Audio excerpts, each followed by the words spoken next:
May we have your attention, please, distinguished delegates, ladies and gentlemen. We invite you to please be seated as we are preparing ourselves to start the whole arrangement. Ladies and gentlemen, please also set your mobile phones and also other communication devices into the silent or vibrate mode during the event. This is due to the convenience of all of the participants. Thank you.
Ladies and gentlemen, please rise for the national anthem, Indonesia Raya.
Thank you, and please be seated.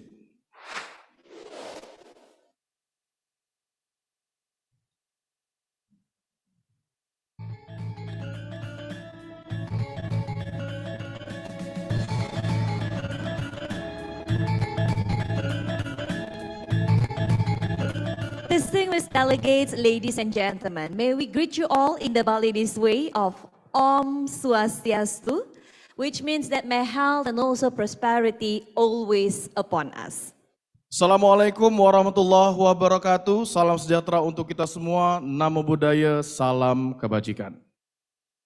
Good morning, ladies and gentlemen. Thank you for coming and welcome to Energy Transition Day. Let's give a round of applause for our event today. Thank you so much. Ladies and gentlemen, today on the 1st of November 2022, it's a Thoughtful Thursday, and we also actually celebrating the Innovation Day on the 1st of November 2022. So we do hope that during our event today on the Energy Transition Day, we will get insights as well as innovations for a better and also a just transitions to energy, which is a renewable energy, a cleaner energy, and of course, the achievement of net zero on 2060. So ladies and gentlemen, in Indonesia, we have a lot of proverbs, and one of the Indonesian proverb is tak kenal maka tak sayang, or we can say it in English as if we don't know each other yet, then we cannot share the same vision, mission, and also affection. So please allow us to introduce ourselves. Thank you so much.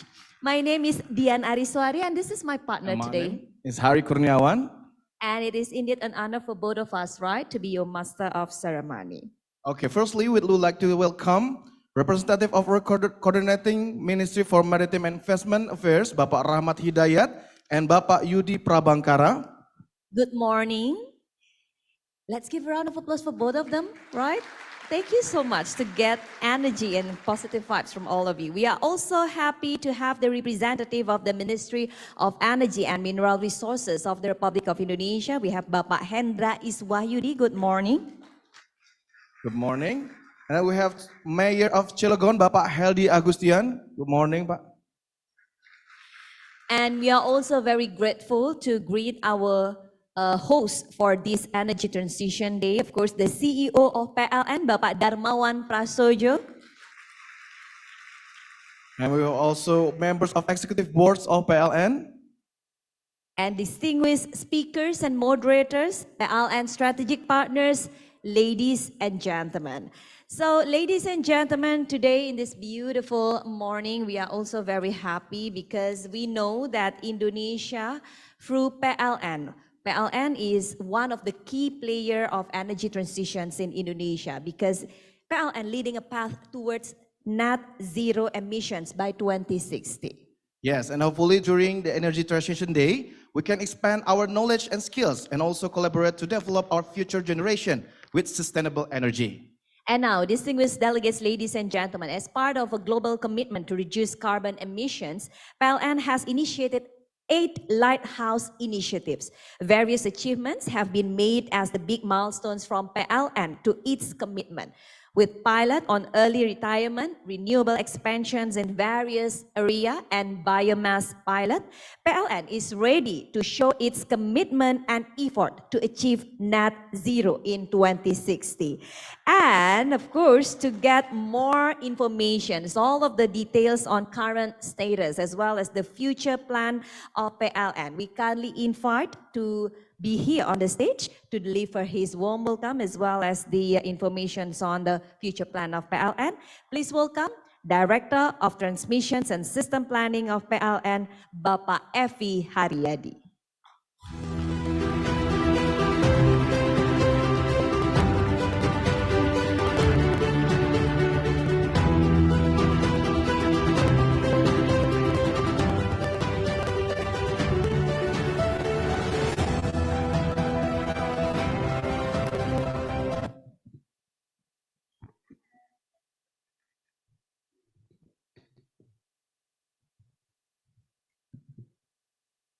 Assalamualaikum warahmatullahi wabarakatuh. Salam, Om Swastiastu, Namo Buddhaya, Salam Kebajikan. Good morning, ladies and gentlemen. To the Honorables, Governor of Bali, Bapak Wayan Koster, Representative of Coordinating Ministry for Maritime and Investment Affairs, Bapak Rahman Hidayat, Representative of Ministry of Energy and Mineral Resources, Bapak Hendra Iswahyudi, Representative of Executive Office of the President of the Republic of Indonesia, Bapak Hageng Suryo Nugroho, Major of Cilegon, Bapak Heldi Agustian, CEO of PLN, Bapak Darmawan Prasojo, members of Executive Board of PLN, distinguished speakers and moderators, our strategic partners, ladies and gentlemen, and all the distinguished participants in this room and joining online. We welcome you all to the Energy Transition Day. We are honored to have you here today with us. Allow me to share some of the objectives of today's meeting. First, we would like to recognize PLN commitment and achievement in pushing forward our nation energy transition agenda. And the second one, we would like to share and also learn about the success and challenge in the implementation of the global energy transition. Third, we would like to foster collaboration between the distinguished guests in this room. We are joined here today by more than around 300 participants and speakers with over 10 nationalities representing government institutions, state-owned enterprises, international institutions, and also multinational company and university. We believe that energy transition cannot done alone. The energy transition can only be achieved if we collaborate and work together hand in hand to make better future for Indonesia and the world. Today, on the Energy Transition Day, we are proud to share our achievement on 8 lighthouse initiatives. We categorize our lighthouse into 3 groups. The first is to decarbonize coal and also the gas plant. The second is to expand renewable capacity and its supporting system. And the third is to develop green ecosystem. We have been working to decarbonize coal and gas plant by planning the financial or clone plant early retirement, implementing biomass co-firing, studying hydrogen and ammonia, and also studying carbon capture technology. To supply Indonesia growing electricity demand with green energy, we are building more renewable plants capacity and also rolling out smart grid as a support system.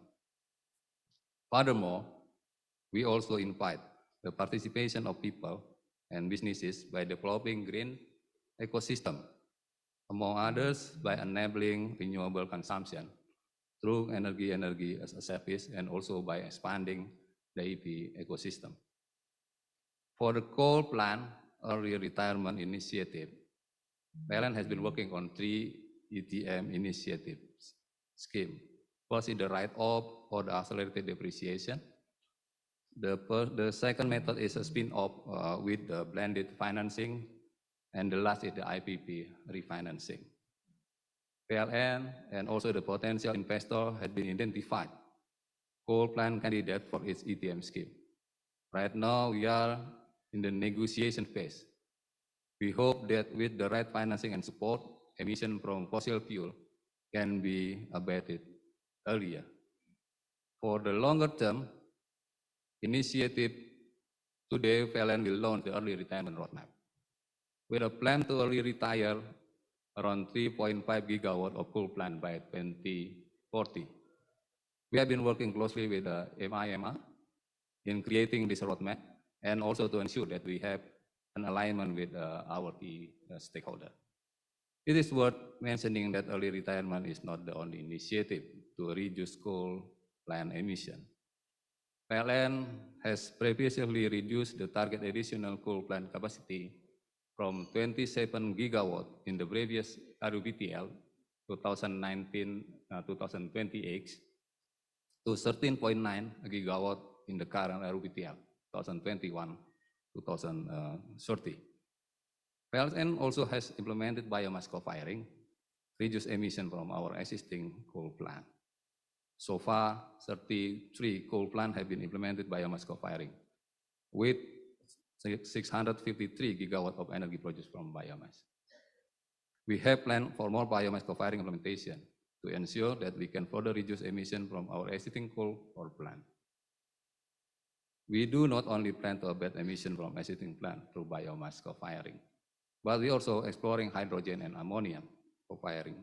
PLN has been working 3 pilot projects of hydrogen and ammonia co-firing.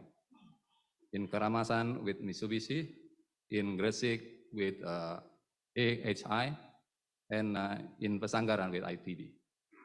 And to move forward, we also have signed 2 more partnerships with energy company to develop hydrogen and ammonia coal even further. To explore all the potential emission reduction options from our coal and gas plant, PLN is also initiating study on carbon capture, utilization and storage, or so-called CCUS, that could be implemented in the future.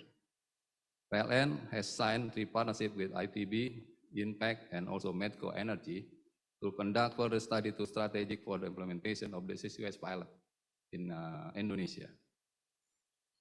PLN is committed to building more renewable power plant going forward. Indonesia has great potential for solar, hydro, geothermal, and also wind. We have planned to build additional renewables up to 20.9 gigawatt between 2021 to 2030. We are pushing the effort to ensure that around 52% of the new plant capacity that we will build is renewable.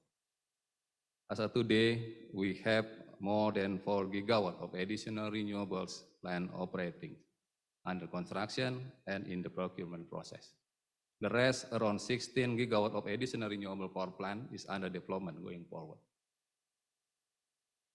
To support the utilization of renewables in Indonesia, we also have developed smart grid to increase system efficiency and allow digital monitoring of power system. Until now, we have currently rolled out smart microgrid in several islands, like Nusa Penida, Selayar, Semau, and also Bilichinge. Going forward, there are 3 ongoing efforts that PLN is doing: digitalization of grid management system, distribution on smart meter, and digitalization of power plant across the nation. We believe that this initiative will improve energy system efficiency to support the reduction in emission intensity. On the green, ecosystem initiative, we are also proud to announce the PLN has sold 1 terawatt-hour of PLN Renewable Energy Certificate, or REC, to 233 customers. Our customers come from ministerial organizations to multinational companies. The number of customers is still growing, and we are inviting other companies to join us in our energy transition effort through RECs. This year, PLN has 3 power plants registered under REC with the total capacity 350 megawatt. This included Kamojang and Lahendong in geothermal power plant, and also hydropower plant of Bakar. We invite you to support energy transition by purchasing our REC to reduce your scope into emission. Last but not least, we are proud to expand our electric vehicle ecosystem to support the decarbonization of the transport sector. We have more than 240 charging stations integrated into PLN EVDS, with more than 18,000 charging transactions and 1,000 active EV charging users. Furthermore, PLN post-harvest will launch more than 20 units for battery swap station, along with Brin, Fire, and Grab by December 2022.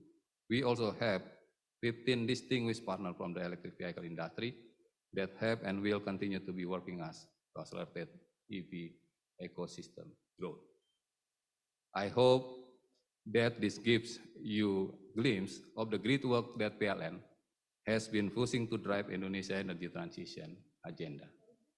My wish is that more of us here will collaborate and work together to amplify the positive impact for a sustainable Indonesia and our world. Wassalamualaikum warahmatullahi wabarakatuh. Om Santi Santi Santi.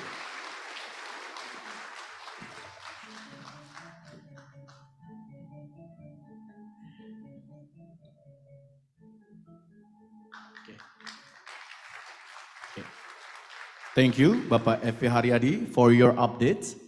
And you know that developing renewable energy lies at the very core of the energy transition. Indonesia has put the highest priority on energy transition to a cleaner energy and committed to a 29% reductions in emissions. And what PLN has delivered, as mentioned earlier by Bapak Evi, we already implement a biomass co-firing and also the increasing the biomass supply, and then also the pilot of the hydrogen for ammonia, and also many other initiatives that has been delivered by PLN. So, ladies and gentlemen, in this beautiful island of Bali, we will witness how the collaboration between PLN and its strategic partners will remain as the vital key to achieve mitra-mitra the net kunci zero target. untuk We will mencapai witness 27 target partnerships in Zero this Net. Energy Transition Day. Dan And to untuk begin, memulai we would hari like ini, to kami ingin invite mengundang for the first untuk sessions sesi of the pertama signing dari of cooperation penandatanganan between PLNE and its partner under the framework of transforming the future towards green energy through advanced collaborations and innovations in electricity, engineering designs and services. Ladies and gentlemen, we invite to the stage Ibu Hairani Rahmatullah, the CEO of PLN Engineering. And then Mr. Sung Arm Kim, President and CEO of KEPCO ENC. Derek Berg, CEO of Berg Engineering. Didik Mardianto, Senior Vice President, Head of EPC Division, PT Kepala PP Divisi Persero EPC TBK. PT PP Raden Persero Bambang TBK, Tejo Bapak Sumirat, Raden Director Bambang of Tejo PT Brau Sumirat, Veritas Direktur Indonesia. PT Brau And Donald Silitonga, Direktur Utama PT Rekayasa Engineering. We invite once again all of the person that will do the signing on the stage to be here on the stage. Ibu Hairani Rahmatullah, Sung Am Kim, Derek Berg, Didik Mardianto, Raden Bambang Tejo Sumirat, and then also Donald Silitonga. Please just remain there. We will cue you. We will do the signing on our countdown. And we would like to invite to witness here on the stage and also joining us here, Bapak Hartanto Wibowo, Director of Corporate Planning and Business Development of PLN. and also Bapak Darmawan Prasojo, CEO of PLN.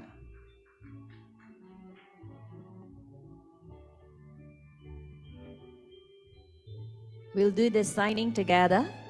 We'll do the countdown.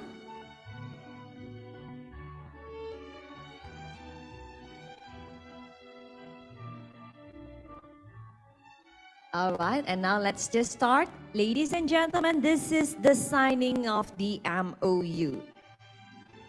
On 3, 2, 1, please. Please give applause, everybody. You may now do the signing on the document. So these are all the signing of the cooperation between PLNE and its partner under the framework of transforming the future towards green energy through advanced collaborations and innovations in electricity engineering design and services.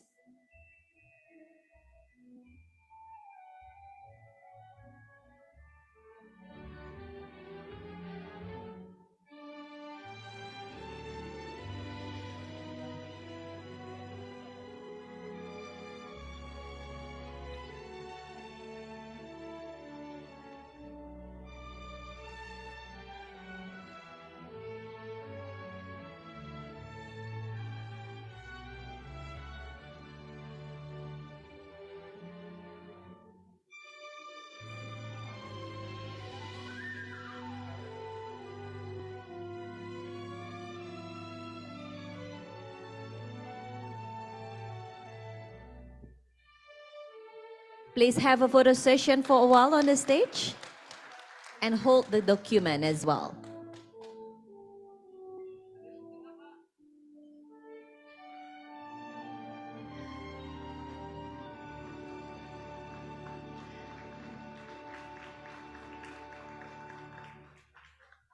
Please look at the main photographer, the one that raised his hand. Untuk fotografer utama mungkin boleh mengangkat tangan. Fotografer utama boleh mengangkat tangan. Please looking at the main photographer, the one that was raised his hand. 3, 2, 1. Thank you so much to Ibu Hairani, Bapak Hartanto and Bapak Darmawan. Please remain on the stage as we will continue to the next sessions of the MOU signing. Please remain on the stage. Mohon untuk tetap di tempat untuk Ibu Hairani, Bapak Hartanto dan juga Bapak Darmawan. For others, you may now return back to your seat. Thank you. Sekali lagi Ibu Hairani, Bapak Hartanto dan Bapak Darmawan akan tetap berada di panggung karena akan melanjutkan dengan sesi berikutnya. Okay, the next signing between PLN Engineering and its strategic partners under the framework of enhancing the electric vehicle ecosystem through collaboration for the state art of green and clean industry in Indonesia. Therefore, we invite to join us here on the stage, Bapak Jeffrey Korompis, Development and Operation Director of PT Industri Baterai Indonesia. Mr. Xu Xiaomeng, General Manager, China Electric Power Equipment and Technology Co. Ltd. Bapak Will T. Awan, Director of PT Volta Indonesia Semesta. Mr. He Xiaochun, President Director, Sichuan Port and Shipping Investment. And Jai Unchun, General Manager of Hyundai Kefico, please.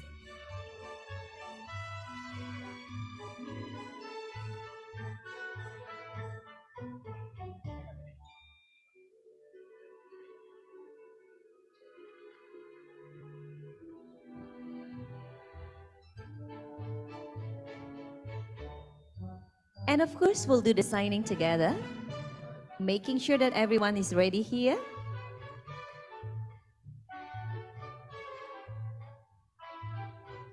And now, gentlemen, you may now start the process of the signing of the document, please.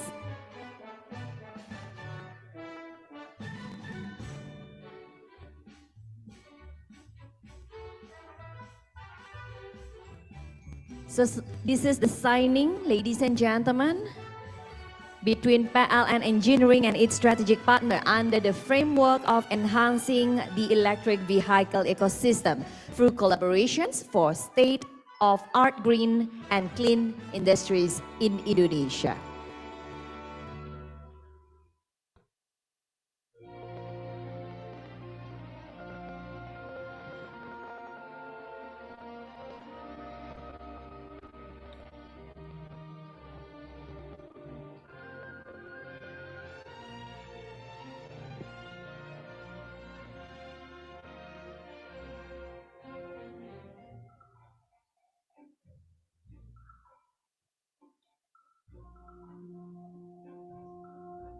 And now we continue with the photo session.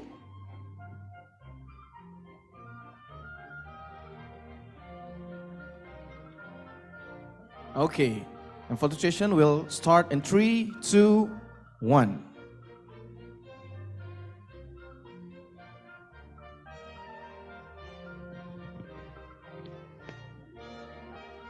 Thank you so much. Now we continue to the next sessions of the MOU signing.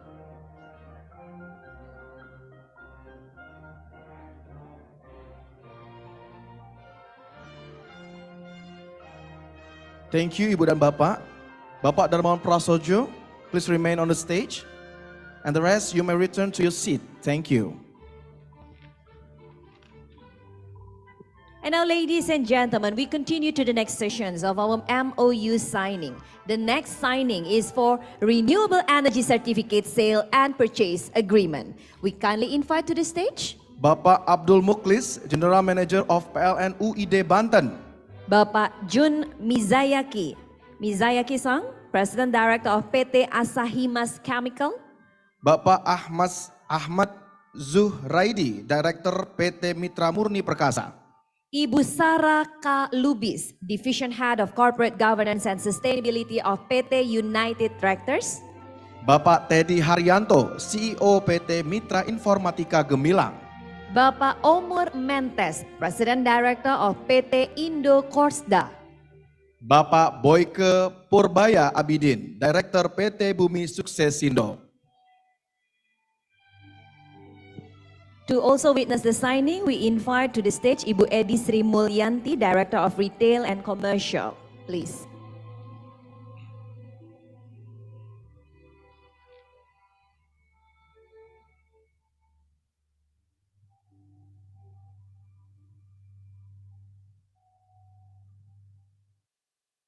Okay, ladies and gentlemen, you may proceed the signing ceremony. Please.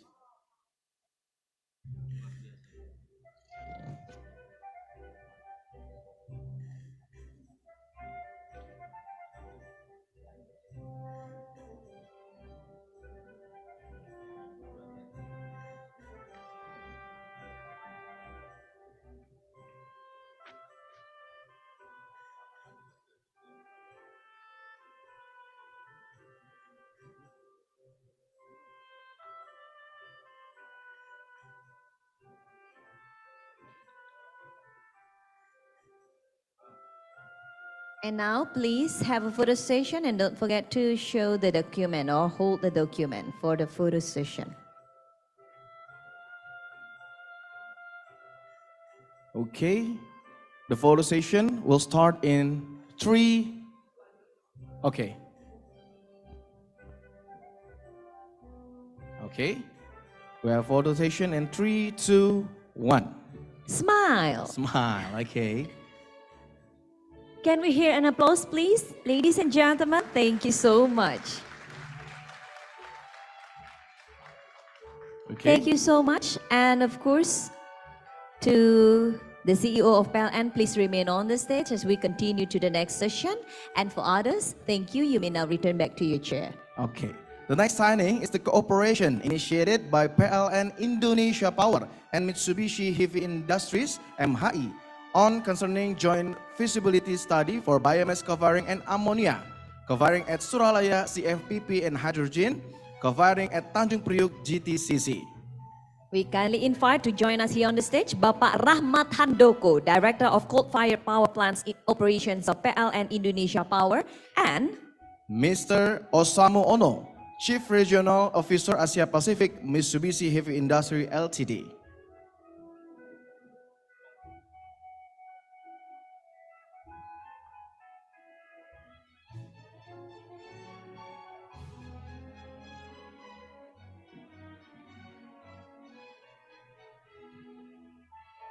still witnessed by Bapak Darmawan Prasojo, CEO of PLN. On 3, 2, 1, please, Bapak. Please give big applause, everyone. Thank you.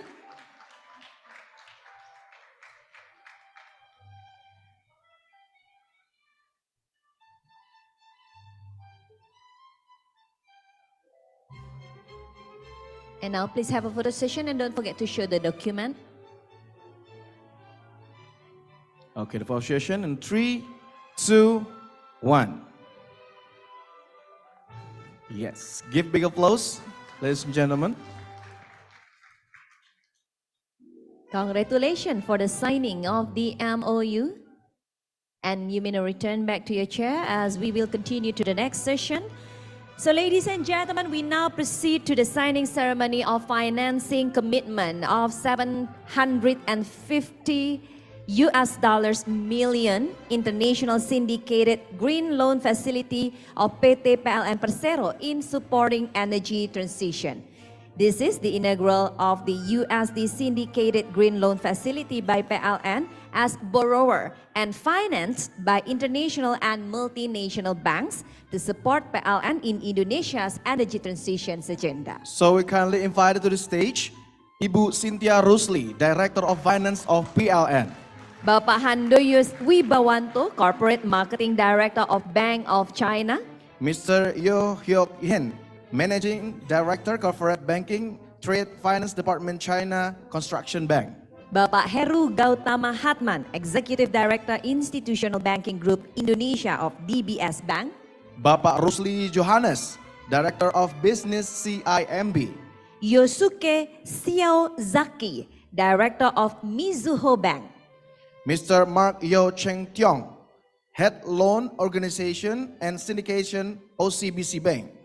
Bapak Elvin Suryawan Siregar, Senior Vice President, Wholesale Banking Group of Bank BTPN.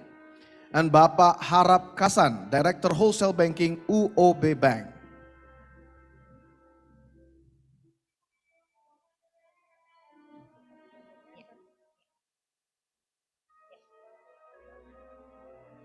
Okay, you may now proceed the signing, please.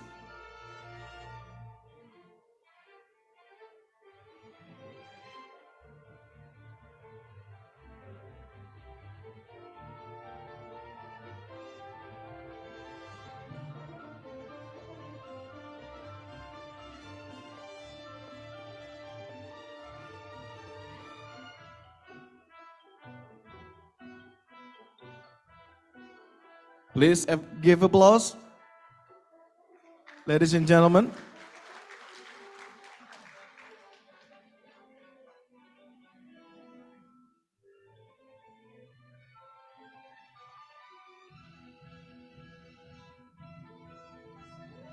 And we would like to also greet and say a warm welcome to the Governor of Bali, Bapak Wayan Koster, who's just arrived here in the hall and joining us during this Energy Transition Day. Good morning, Bapak.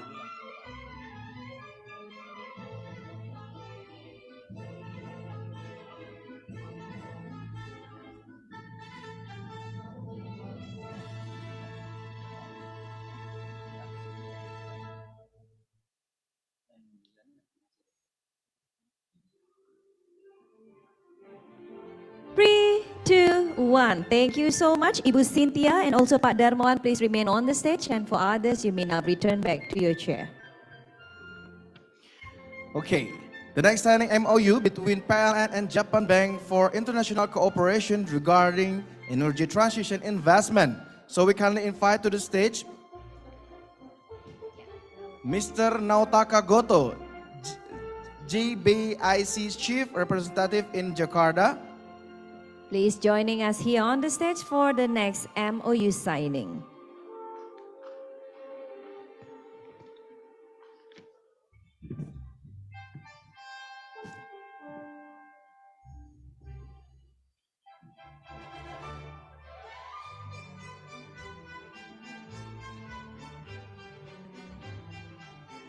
You may now proceed with the signing. And once again, we would like to say good morning, selamat pagi, Rahajeng Semeng, and welcome. Selamat datang to the Governor of Bali, Bapak Wayan Koster, who's just joining us here for the Energy Transition Day. Dan saat ini sedang berlangsung penandatanganan MOU terlebih dahulu, Bapak. Izin. Okay, let's position in 3,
for PLN Energy Transition Business Center of Excellence. Therefore, we invite to the stage Bapak Yusuf Didi Setiarto, Director of Legal and Human Capital of PLN, and Ibu Sirpa Jarvinpa, Director of Southeast Asia Energy Transition Partnership, or the ETP UNOPS, please.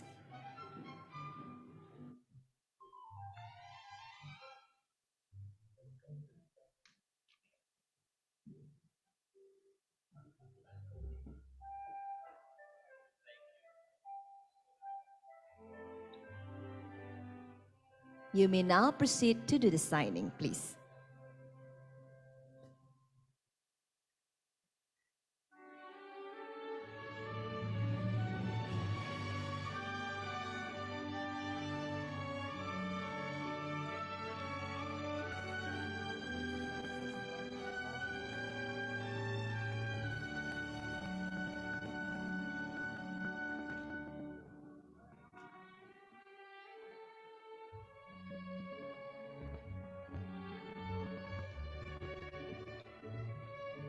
Thank you so much. Okay, Bapak Darmawan Prasojo, please remain on the stage. We still have one more MOU signing. So, Bapak Didi and Mr. Javinpa, kindly may now return return. to your seats. Yes. Ladies and gentlemen, the last signing in this morning sessions for the MOU signing is the MOU between PLN and Japan International Cooperation Agency to affirm commitment to establish a close partnership for promoting active cooperation among parties in performing a study on accelerations of energy transitions in Indonesia. So we kindly invite to the stage Bapak Evi Haryadi, Director of Transmission and System Planning of PLN. And Takehiro Yasui, Chief Representative of JICA Indonesia.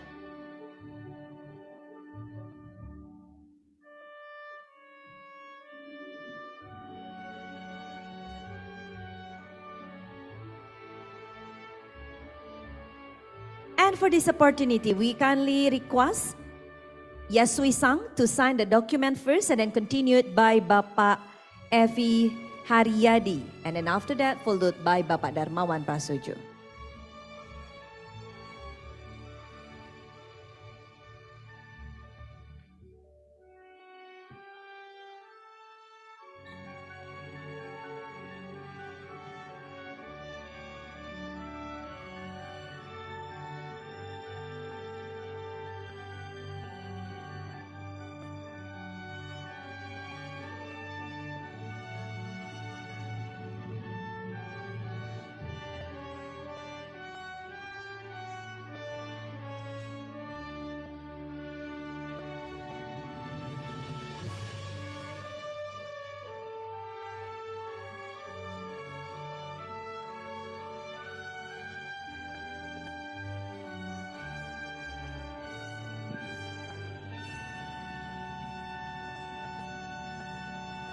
Thank you so much. Bapak Darmawan, please remain on the stage with the next session.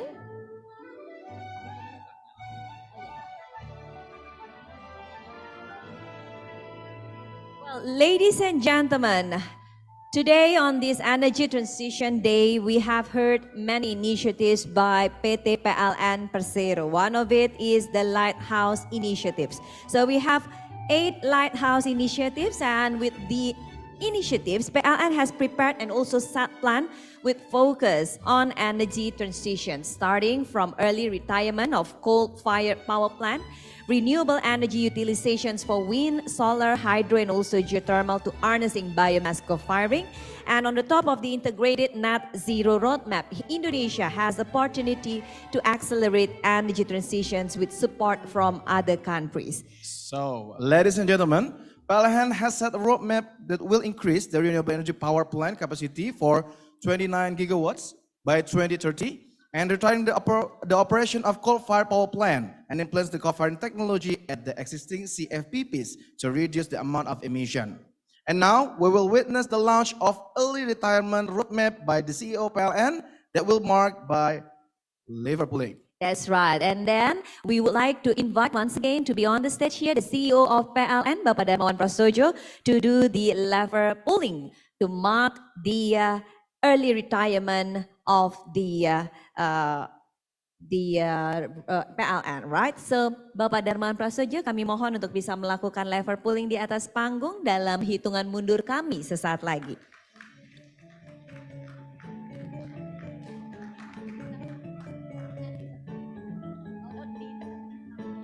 And we would like to invite the Governor of Bali to also accompanying here for the procession.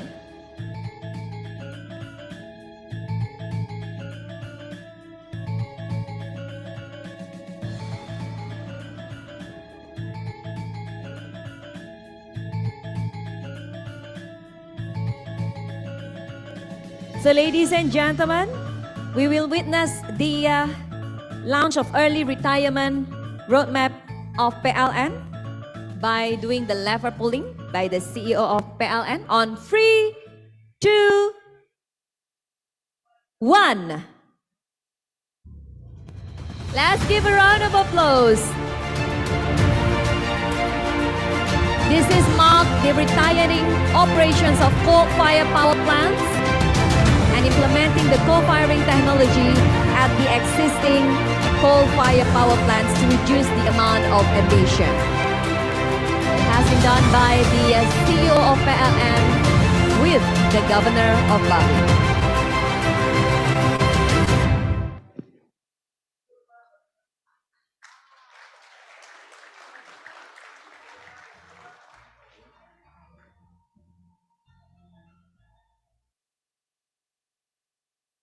Thank you so much.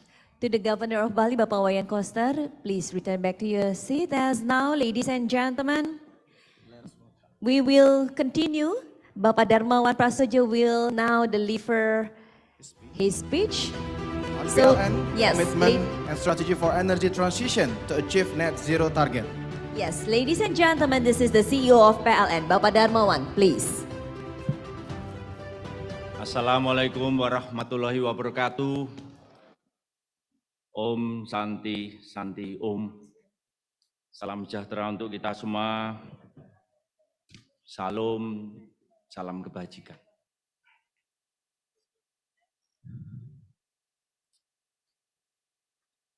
The Honorable Governor of Bali, my dear friend, Bapak Wayan Koster. It's a pleasure, Pak, that you are able to attend this very important event, Pak. Because this transition of energy, the idea is coming from you. Applause for the Governor of Bali, Pak Wayan Koster. From the coordinating Minister of Maritime and Investment Affairs, Pak Yudi Prabangkara, and also Pak Rahman Hidayat. From the Ministry of Energy and Mineral Resources, Pak Indra Iswahyudi. Terima kasih atas kehadirannya. Also from the Executive Office of the President, Pak Hageng Suryo Nugroho. The Mayor of Cilegon, my dear friend, Pak Heldi Agustian, Member of Executive Board of PLN, distinguished speakers and moderators, and also our strategic partners. Why are we here today? Because the Earth is warming. The future of the Earth might be compromised. For each liter of gasoline and diesel fuel, there is emission of greenhouse gas house. And then also for each kilowatt hour, there is greenhouse gas emissions. But we're not going to let the destruction of the earth is going to take place. And here we are convening here to announce the battle has just begun. PLN is fully committed exactly to do so by reducing CO2 emission, and we already announced net zero emission by 2060.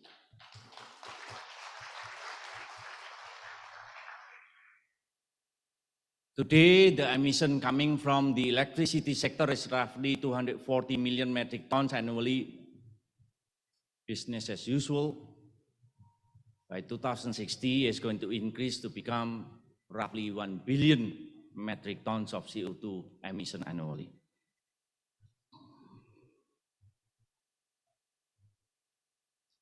but we need to make sure that the future generations should have a better future than ours.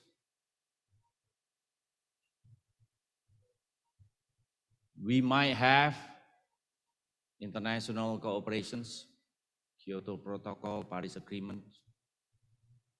We might have some kind of policy, but the reasons we are doing this not only because of policy, not only because of international agreements, but because we really do care. We need to reclaim our humankind's right to survive, but the challenge is magnificent. Each ton emission of CO2 in Tokyo or each ton of emission of CO2 in Denpasar here is going to have the same damage. That's why we call it global climate change. It's a global problem. Because it's a global problem, because it's a global challenge, PLN is not going to be able to bear that burden alone. The only way to move forward is through collaboration, and that's why we are convening here today to marshal the whole stakeholders of the world to move forward together. Next.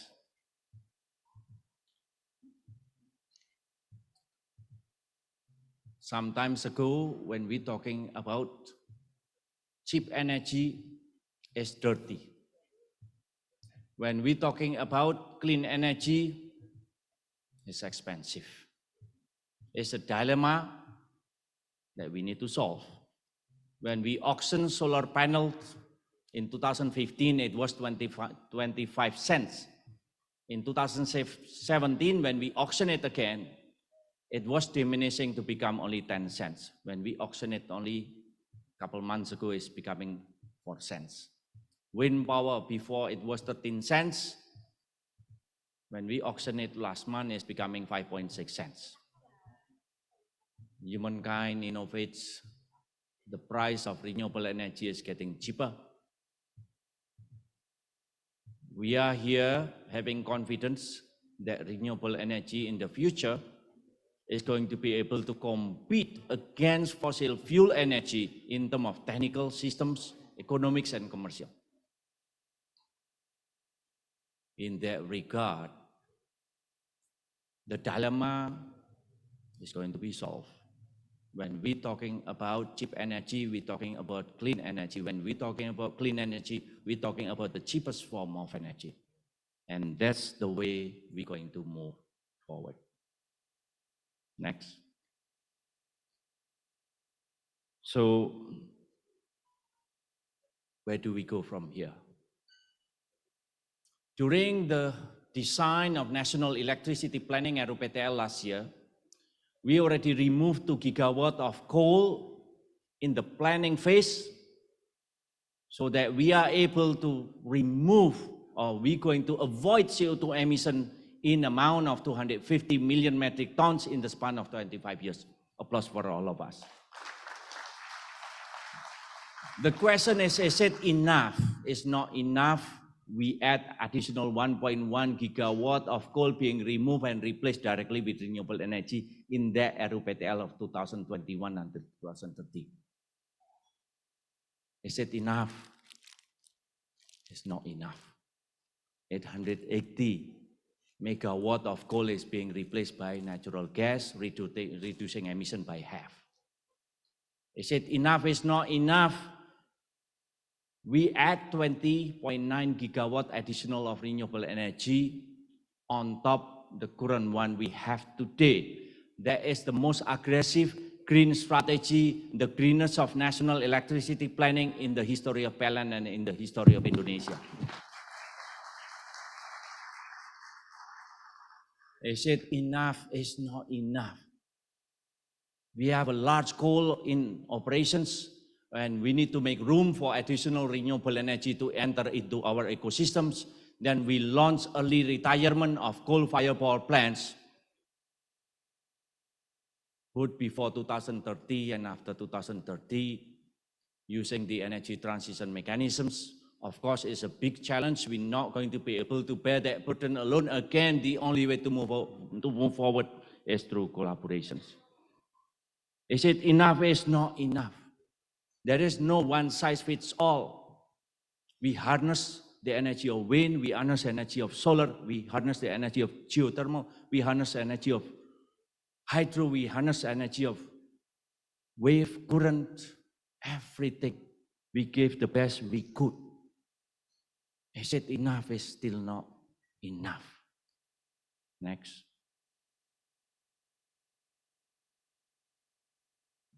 Today, the size of our electricity market is roughly 300 terawatt hour. Next.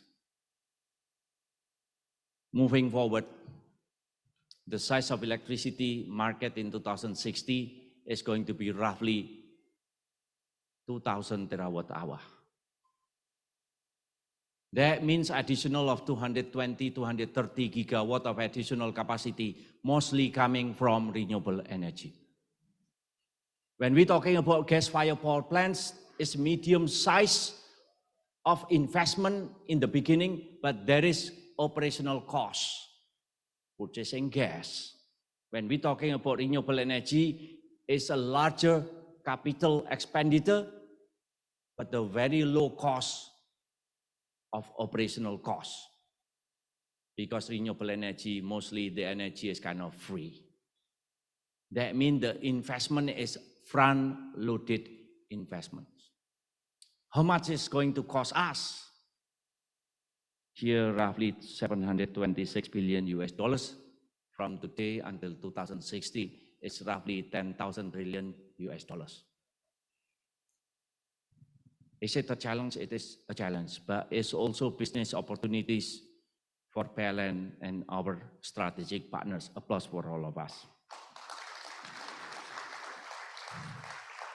When we're talking about partnership, what kind of partnership we're going to build? Today, we're witnessing a signing of collaborations between PLN and our strategic partners. What kind of collaboration we need? It's collaborations of strategy, it's collaboration of policy, it's collaboration of technology, it's collaboration of innovation, it's collaboration of investment, it's collaborations of technical operation on the ground. It's collaboration of domestic partners, regional partners, and international partners. Again, I emphasize it's a global challenge that requires global effort. Here I'm emphasizing, I'm sharing with my team, instructing my team, what is the spirit of collaboration is being fair. What is fair? If somebody invests a project, joint project with PLN, we need to make sure that any investment, you will be able to recoup your investment back. If there is any risk, we're going to manage a risk so that the risk is going to be very well calibrated. If there is investment, we need to make sure the rate of return is going to be commercially viable.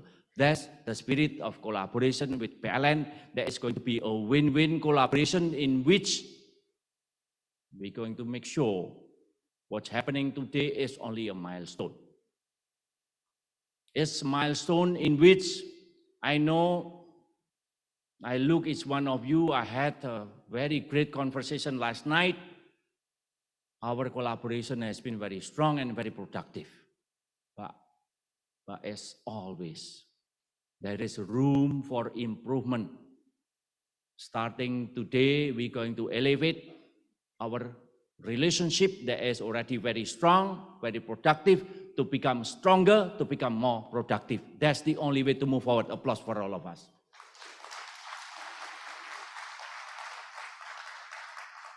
Today, the world is changing from fragmented to become unified. Today, The world is being marshaled with one purpose of all, to save the future generations. That's a fighting spirit, not only for PLN, but for humankind. Let me re-emphasize again, we need to reclaim of humankind rights to survive. In the process, we make ourselves stronger. Our business relationship much more productive. In the process, we're going to accelerate growth, to create jobs, and to give prosperity for Indonesia and also for humankind. That's why we are convening here today. In the past, PLN job is to provide electricity, but we are changing. Today, I'm declaring our main job is to take care of the environment. What is electricity is our byproduct. Thank you. Wassalamualaikum warahmatullahi wabarakatuh. Om Santi Santi Om. Thank you so much. Please remain on the stage, Bapak Darmawan Prasojo, as we will continue with the signing of the inscription here on the stage. So ladies and gentlemen, as mentioned earlier by the CEO of PLN, so good enough is not good enough. There are many initiatives has been delivered by PLN. And we know that with the early retirement of the coal power plant, it is conducted in a measurable and also gradual manner in the medium and also in the long term.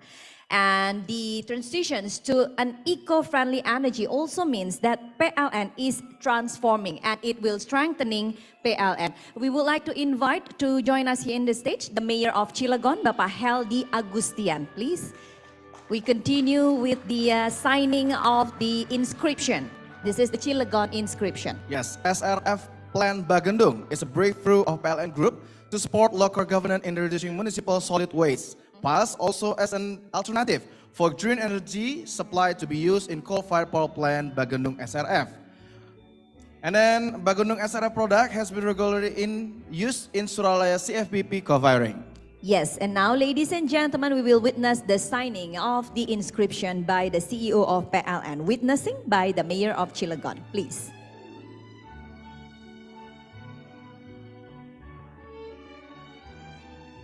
Ladies and gentlemen, this is also the procession that marked the project operational launching in Cilegon. So this is the SRF Plan Bagandung. Please have a photo session. Okay. Thank you. Bapak Darmawan, please remain on the stage. Bapak Heldi, thank you for joining us on the stage. You may return to your seat. And then next, we will continue to the second and also the third project completion is the hybrid solar power plant Nusa Penida and floating solar power plant Muara Nusa Dua. Therefore, we kindly invite to witness here on the stage Bapak Yudi Prabangkara, Assistant Deputy Infrastructure Supporting Industry, Coordinating Ministry for Maritime and Investment Affairs of the Republic of Indonesia, and also the Governor of Bali, Bapak Wayan Koster.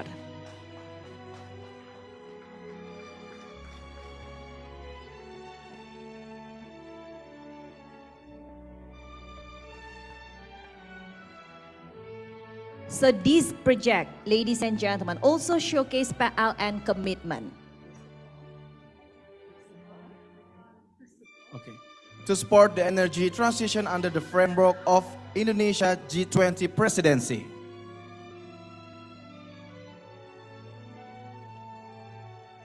So this to mark the launch of two projects, the second and the third project completion, the hybrid solar power plant Nusa Penida and floating solar power plant Muara Nusa Dua. Please have a photo session for a while. On 3, 2, 1. Let's give another round of applause, ladies and gentlemen, for the signing processions of the inscriptions that marks the launch of the projects.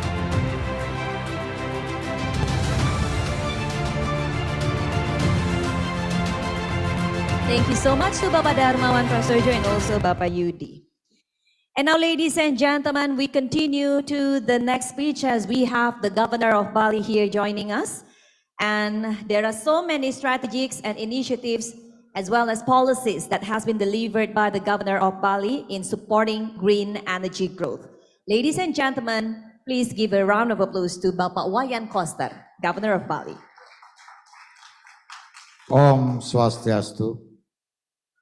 Assalamualaikum warahmatullahi wabarakatuh. Salam sejahtera, salam kebajikan, rahayu untuk kita semua. Yang saya hormati Bapak Direktur Utama PLN, sahabat baik saya, yang suka saling mengganggu. Karena beliau itu sudah seperti saudara sendiri. Jadi kalau nggak beres kita marah. Kalau nggak punya duit kita minta duit. Jadi udah sering sama-sama terus sama beliau. Para undangan dan hadirin yang berbahagia, yang saya hormati. Pertama tentu saya mengucapkan terima kasih dan mengapresiasi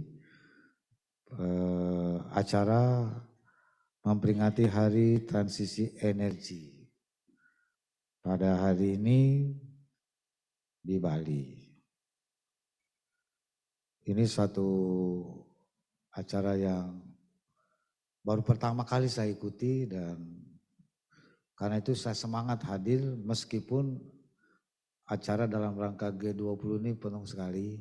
Jadi, tapi karena ini sangat penting dan terus terang kalau di Bali ini barang punya saya. Gitu. Jadi energi bersih itu adalah masa depan kita di masa yang akan datang. Yang harus dipersiapkan secara serius sejak dini. Gitu. Dan saya perlu menyampaikan, saya dilantik menjadi gubernur 5 September 2018. Dan untuk membangun Bali menggunakan visi Nangun Satkerti Loka Bali melalui pola pembangunan semesta berencana menuju Bali era baru. Yang mengandung makna menjaga kesucian dan keharmonisan alam Bali beserta isinya untuk mewujudkan kehidupan masyarakat Bali yang sejahtera, bahagia, niskala sekala sesuai prinsip Trisakti Bung Karno, berdaulat secara politik, berdikari secara ekonomi, dan berkepribadian dalam kebudayaan, dengan menyelenggarakan pembangunan secara terpola, menyeluruh, terencana, terarah, dan terintegrasi dalam bingkai Negara Kesatuan Republik Indonesia berdasarkan nilai-nilai Pancasila 1 Juni 1945. Visi ini saya bangun, saya kembangkan untuk menjaga keharmonisan alam, manusia, dan kebudayaan Bali berdasarkan nilai-nilai kearifan lokal Satkerti, yaitu 6 sumber utama kesejahteraan dan kebahagiaan kehidupan manusia yang meliputi Atma Kerti, berarti penyucian dan pemuliaan jiwa atau Atman. Segara Kerti yang berarti penyucian atau pemuliaan pantai dan laut. Danu Kerti berarti penyucian dan pemuliaan sumber mata air. Kemudian Wana Kerti berarti penyucian dan pemuliaan tumbuh-tumbuhan. Jana Kerti berarti penyucian dan pemulihan manusia. Dan Jagat Kerti yang keenam berarti penyucian dan pemuliaan alam semesta. Jadi konsep untuk membangun Bali ini saya full menggunakan kearifan lokal. Tidak menggunakan referensi luar. Tidak menggunakan referensi textbook.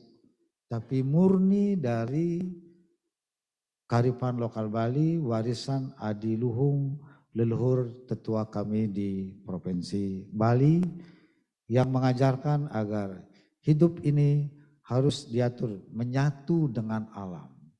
Hidup yang saling menghidupi, urip yang saling menguripi. Jadi tidak boleh hidup sendiri dan mematikan unsur kehidupan alam yang lainnya. Jadi semua unsur alam itu harus mendapat kesempatan untuk hidup karena itu semua adalah ciptaan dari Yang Maha Kuasa. Itulah saya jadikan sebagai dasar untuk membangun Bali dengan visi Nangun Satkerti Loko Bali. Maka dari situlah diturunkan sejumlah kebijakan yang dituangkan dalam peraturan daerah, peraturan gubernur maupun juga surat edaran untuk melaksanakannya secara konsisten, implementasi di lapangan menjadi kehidupan masyarakat di Bali. Khusus berkaitan dengan menjaga alam yang bersih ini, diantaranya diberlakukan bagaimana agar ekosistem alam ini terjaga dengan baik, keanekaragaman hayati itu terjaga dengan baik. Maka saya memberlakukan kebijakan dengan peraturan daerah mengembangkan sistem pertanian organik menuju Bali sebagai pulau organik. Dan saat ini berkembang sangat cepat, respon masyarakat sangat bagus. Dari 70.000 hektar sawah yang ada di Bali, tahun ini, Desember ini akan mencapai 40.000 hektar organik. Dan akan tuntas semuanya organik pada tahun 2023. Dengan pertanian organik, maka pangan yang dihasilkan akan berkualitas dan sehat. Dan yang utama adalah tidak menimbulkan polusi bagi lingkungan dan tidak mencemari lingkungan, sehingga akan menjaga kelestarian dan keanekaragaman hayati. Begitu juga berkaitan dengan ekosistem alam, saya memberlakukan kebijakan dengan peraturan Gubernur Bali pembatasan timbulan sampah plastik sekali pakai. Tidak boleh menggunakan tas kresek, tidak boleh menggunakan pipet, tidak boleh menggunakan styrofoam. Di hotel sebali sekarang sangat tertib, saya kira tidak ada lagi berbahan plastik sekali pakai. Kalau menggunakan itu pasti manajemennya akan mendapat teguran keras langsung dari Gubernur Bali. Gitu. Sekarang mulai tertib.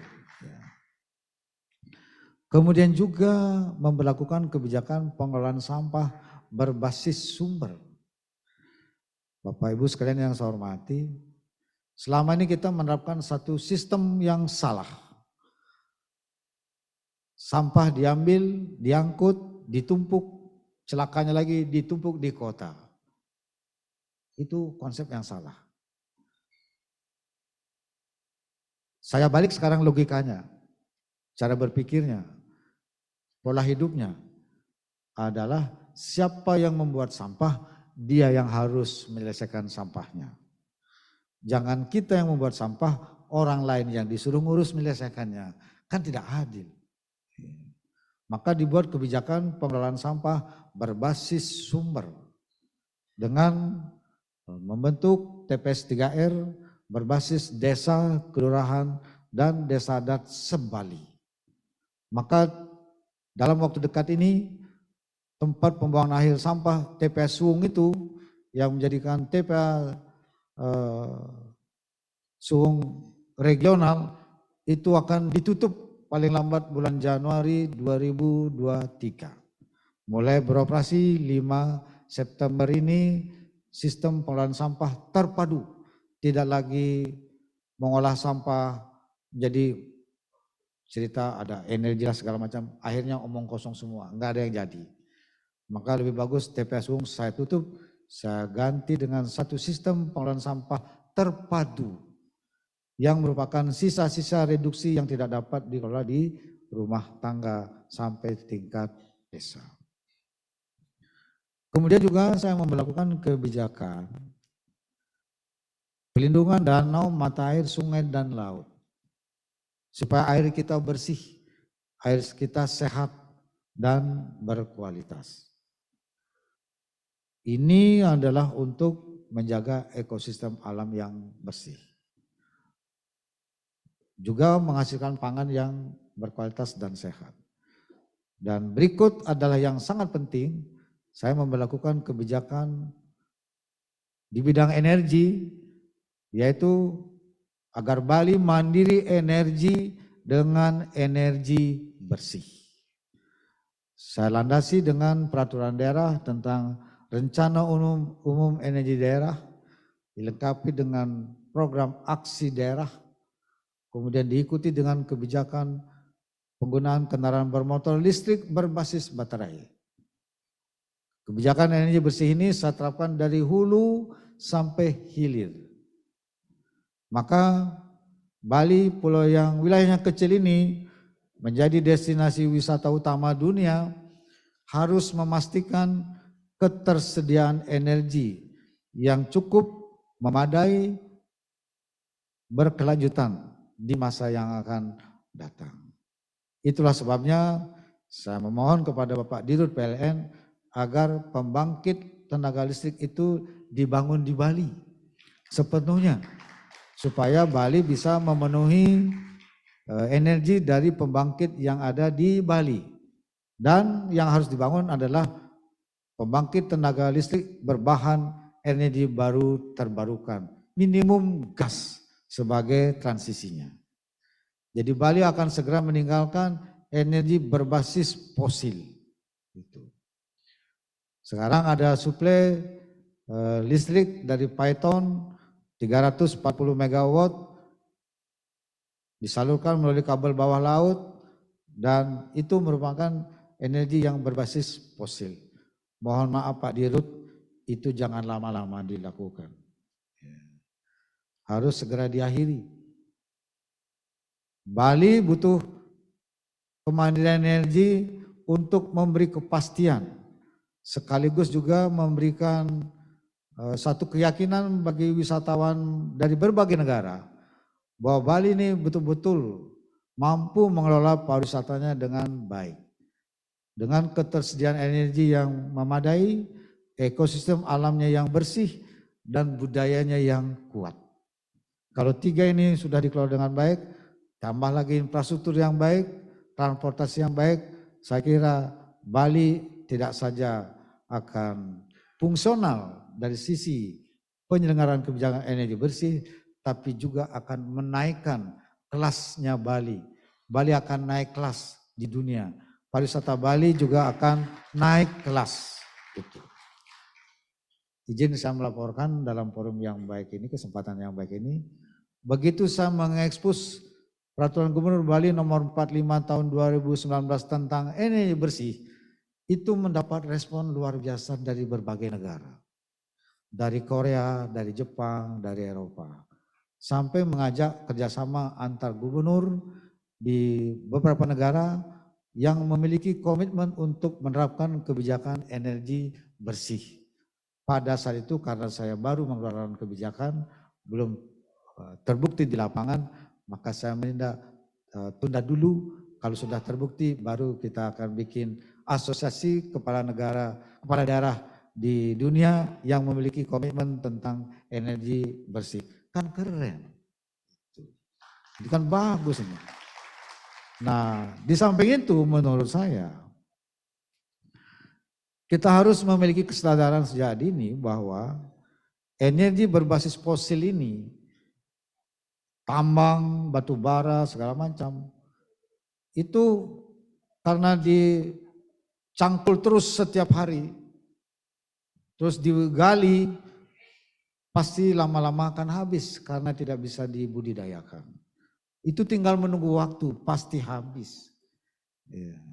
Oleh karena itu, sejak sekarang sudah harus berpikir beralih kepada sumber energi yang sustainable,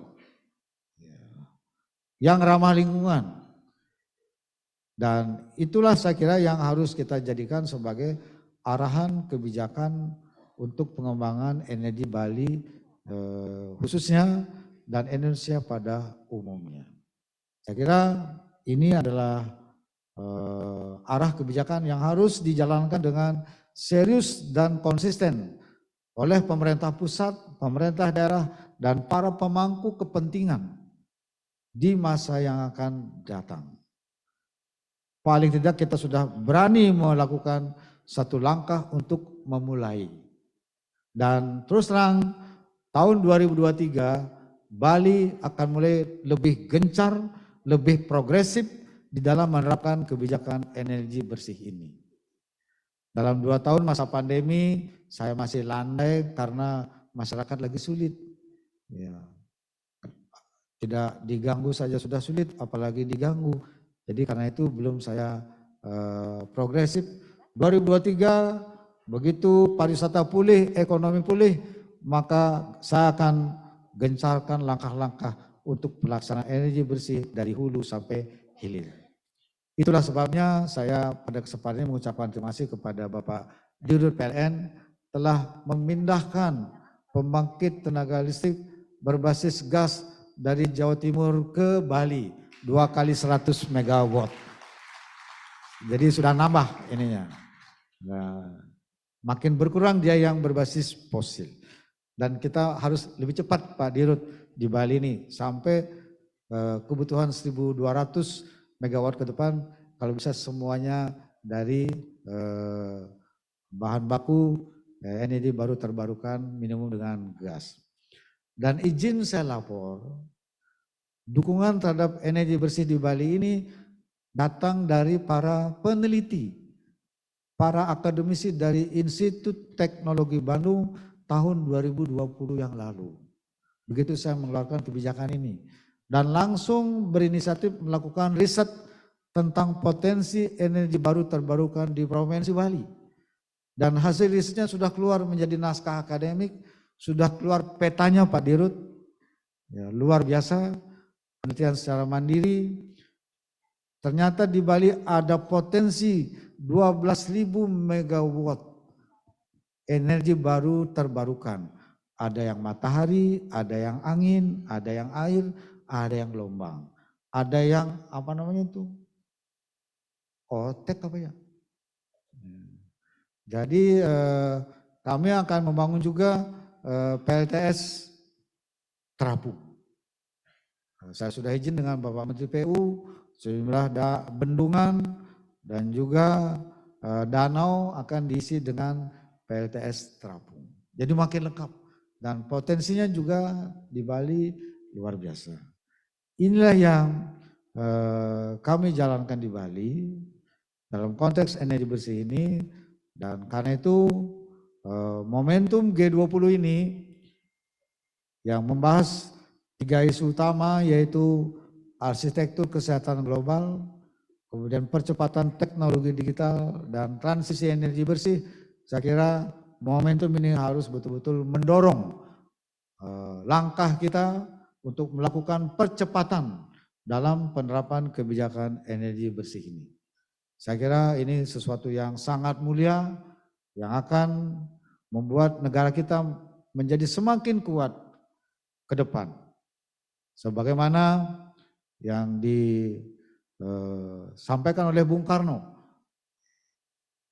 Indonesia harus berdikari dalam bidang ekonomi dan berkepribadian dalam kebudayaan, diawali dengan berdaulat di bidang politik. Bung Karno saya kira sudah jauh sebelumnya memikirkan tentang masa depan Indonesia. Kita yang harus meneruskannya, mengisinya sekarang dengan seperti ini, dan G20 telah memberikan ruang untuk itu. Dan terima kasih kepada Pak Dirut PLN telah membangun infrastruktur untuk mendukung ekosistem kebijakan energi bersih di Provinsi Bali. Dan saya mohon juga dukungan kepada para pemangku kepentingan yang hadir pada hari ini agar memiliki spirit yang sama untuk mewujudkannya. Kita dukung Pak Dirut PLN asal beliau juga konsisten. Nah gitu. Tidak ada lagi titik untuk mundur. Ya. Dari posisi ini, menjalankan kebijakan energi bersih ini. Jadi kita ini harus melangkah maju terus. Apapun tantangannya, apapun permasalahannya, harus kita hadapi bersama-sama agar Indonesia ke depan bisa survive, berkelanjutan dari generasi ke generasi sepanjang masa. Saya kira itu yang ingin saya sampaikan pada kesempatan yang sangat baik ini.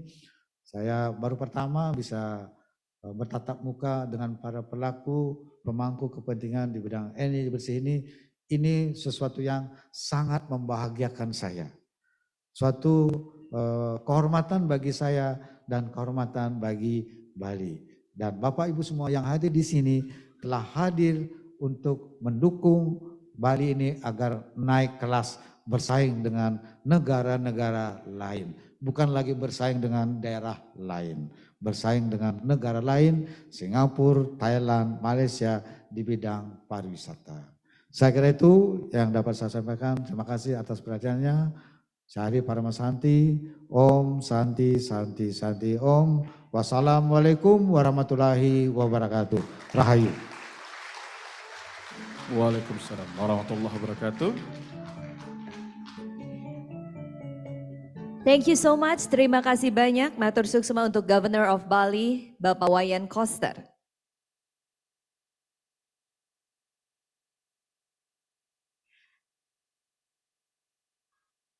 Distinguished delegates, ladies and gentlemen, by this we have concluded the first sessions of the Energy Transition Day hosted by PT PLN Persero. We still have another interesting programs during this Energy Transition Day as we will continue later on with the panel discussions. We have 2 panel sessions today and we will also have another session in the afternoon sessions with the Governor of West Java as well as the Chairman of the Oil and Gas and new renewable energy producing regions that will joining us, and also we will have another signing processions for the inscription. So let's get again in ballroom, the 12:45. We'll begin our panel discussion at 1 p.m. sharp. And now, ladies and gentlemen, as we have obtained all of the information on how PLN reassure its commitment to achieve the net zero by implementing the 8 lighthouse initiatives. So we invite you all to also join us on the exhibitions, which is located at the foyer area of this ballroom. So you can gain more details and also more information on the current achievements and also the future plan of PLN. And then please enjoy your lunch at Cuisine Restaurant and see you at 1 p.m. sharp. Thank you. Thank you so much. Please do visit, take your time at the exhibitions area and enjoy your lunch. Thank you.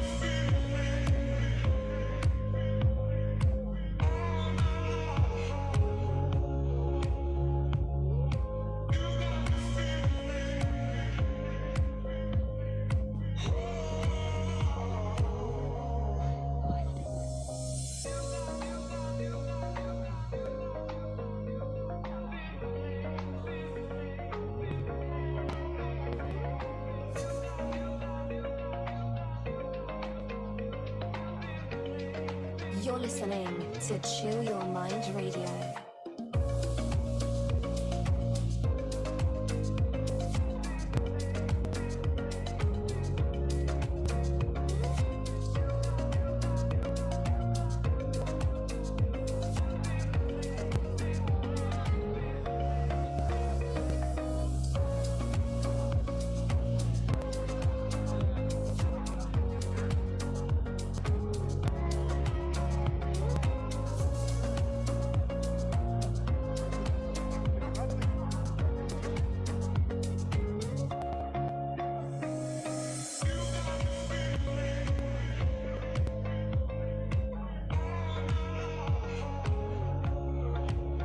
Recording stopped.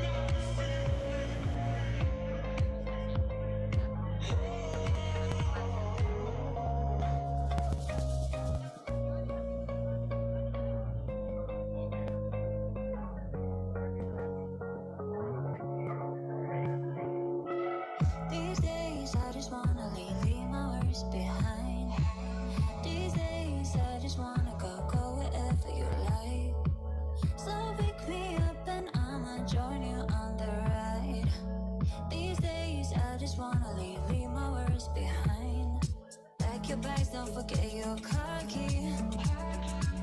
Just know the way you don't need to know me. Raise my hand singing young, wild and free. There's no limit to us, you and me. When we're driving with the top down, no clouds, only us and the view. Beach day, bigger waves, diving into your blue. Keep the top down, one night, feel the breeze with you. Beach day, each day.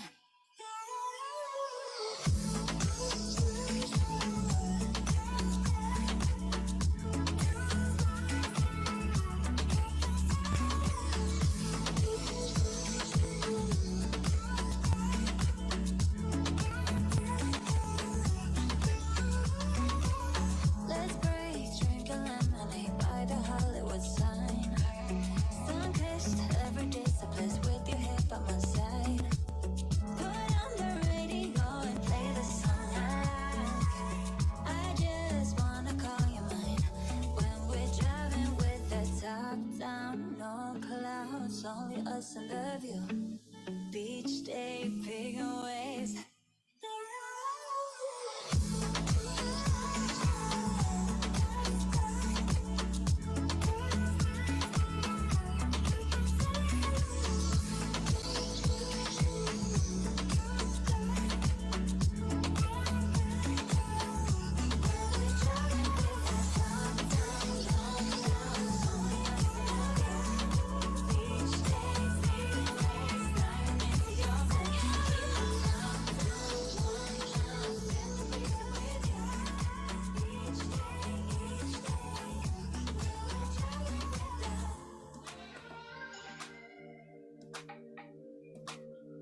been searching for the worst thing to make this right.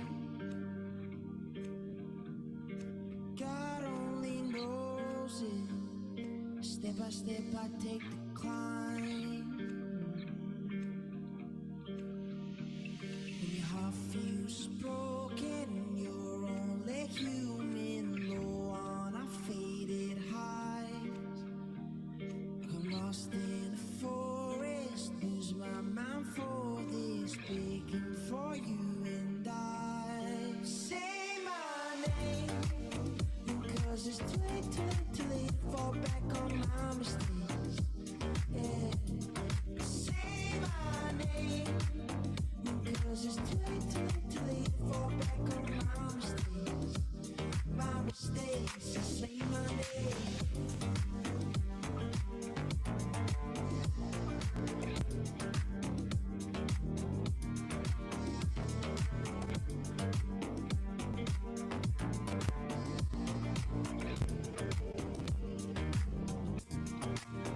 Tired of waiting, I've said sorry so many times. And I've caught myself failing in every way that you can find. Yeah. When your heart feels broken, you're only human. Low on our faded highs, I'm lost in the forest, lose my mind for this, begging for you and I. Say my name, cause it's too late, too late, too late to fall back on my mistakes. Yeah. Say my name, cause it's too late, too late, too late to fall back on my mistakes. My mistakes, say my name.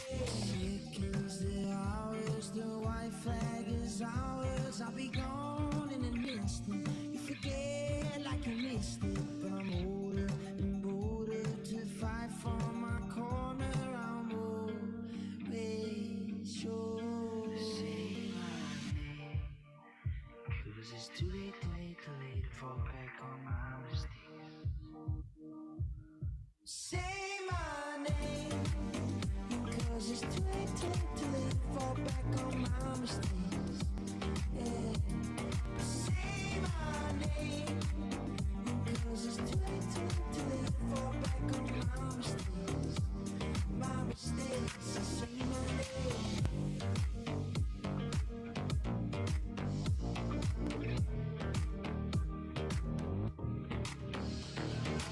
I can't get enough of this drug to take all love I need. You came from above, your wings wider than a dove. I need you, I need you. Won't you take me home and give me wings to fly? We can be alone in the castle in the sky. We can run away and leave this world behind. Please just take me home to a castle in the sky. Castle in the sky.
listening to Chill Your Mind Radio.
I was broken for so long. I lost my hope, but time goes on. There's some things that I've learned though, like how to smile when I'm feeling low.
to Chill Your Mind Radio.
sky and they're coming down and hit the ground now.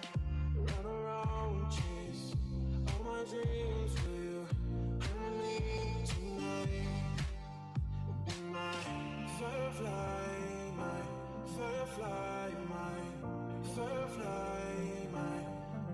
Come with me, give me a light, oh, give me a light, give me a light, oh, I can see.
Times, all good in paradise. I'm gonna roll the dice. It's gonna be us, it's gotta be us, yeah. So let me simplify. Soon I'll be stopping by. Take you to paradise. It's gonna be us, it's gonna be us, yeah.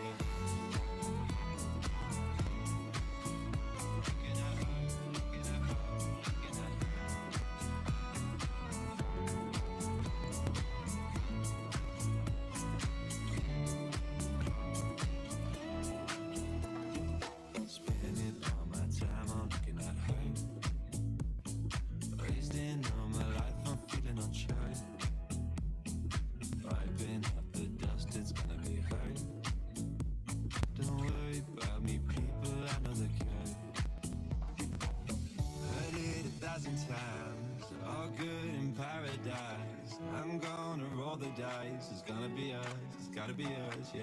So let me simplify. Soon I'll be stopping by. Take you to paradise. It's gonna be us, it's gonna be us, yeah.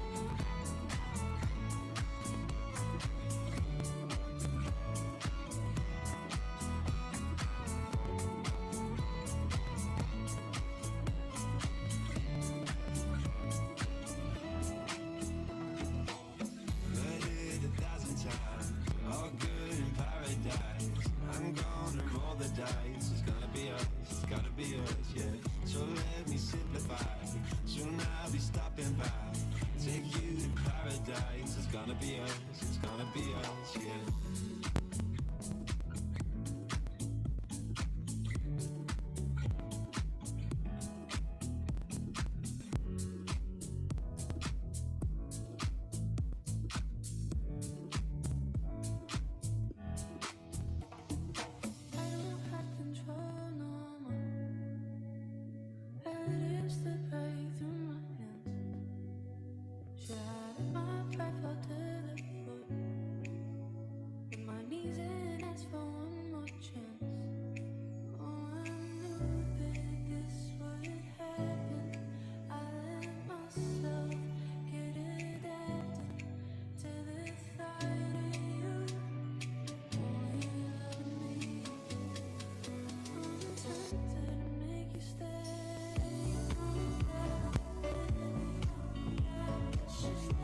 standing at the border, yeah.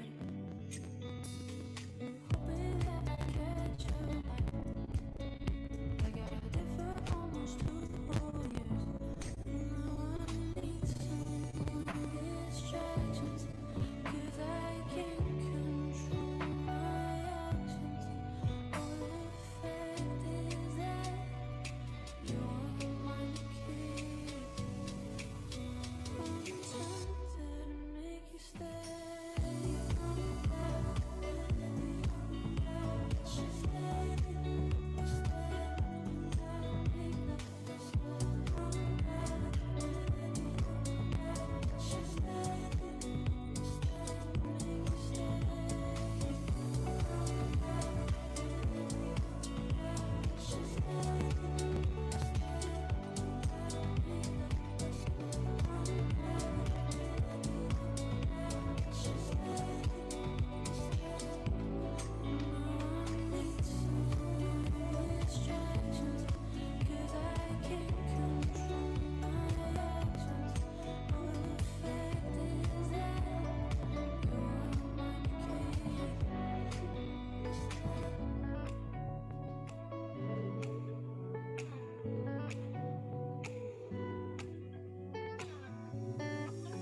I dreamt that you were floating away and that I knew there was no time to say I love you.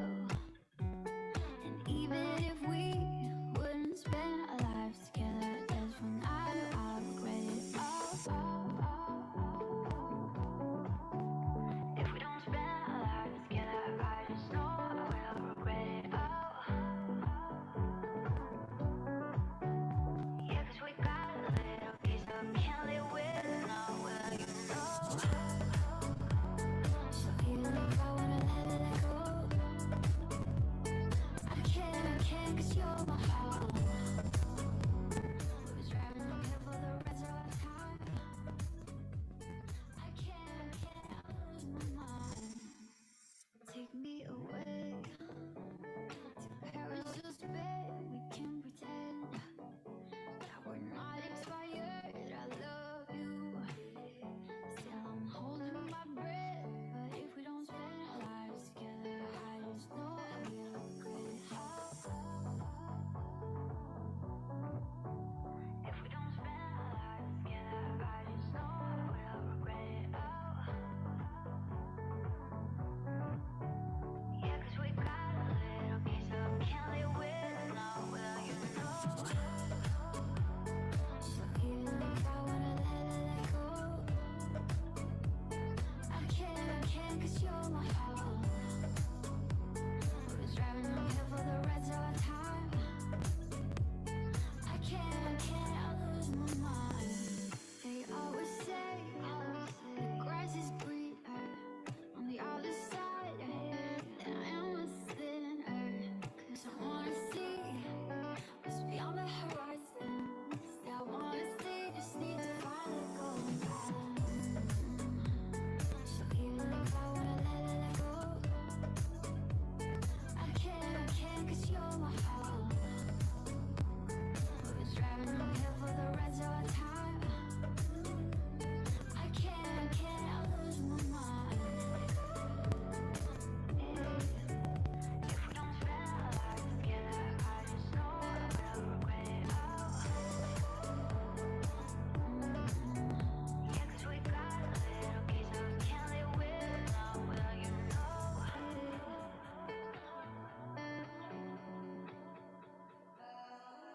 I never should have told you this, but I got all fucked up.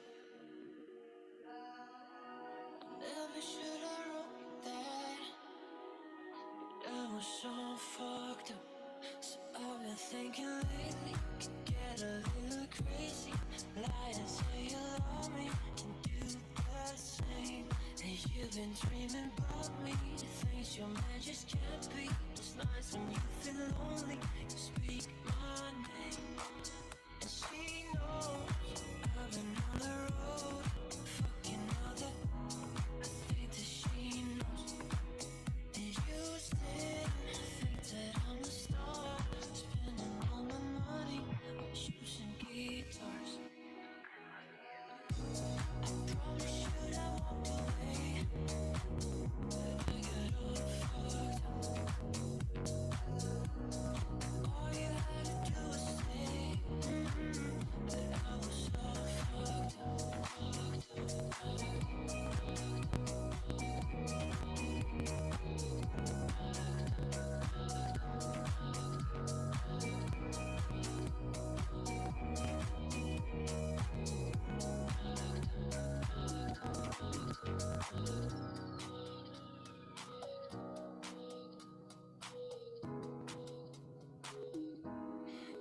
feels like a movie. I swear that I rewind it. Imagine all the crazy shit we could do. I don't want you to love me, just want you to touch me. Why we're always fading at 3 a.m. And she knows I've been on the road, fucking up the think that she knows. And you still think that I'm a star, spending all my money on shoes and guitars. Yeah, I can tell that you've been crying all night and drunk all summer.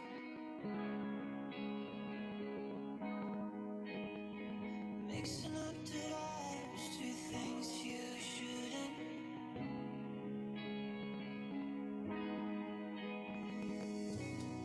Probably should have walked away, but I got all fucked up. All you had to do was say, but I was so fucked up.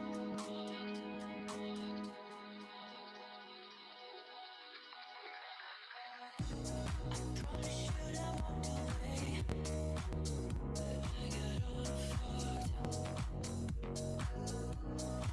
All you had to do was say, but I was so fucked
I've been waiting so long.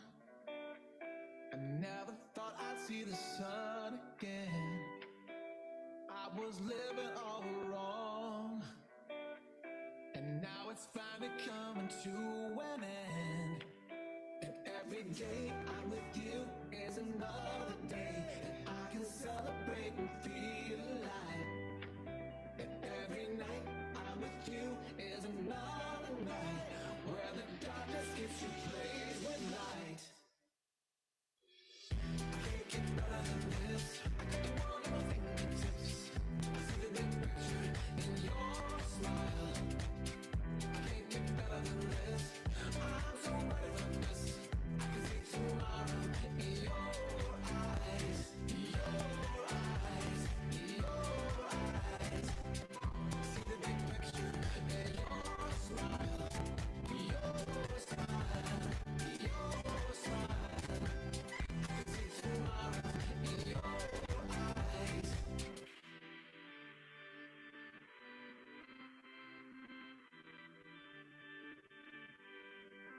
And I've been waiting so long, waiting so long. Never thought that I'd be fun again. Now I finally belong.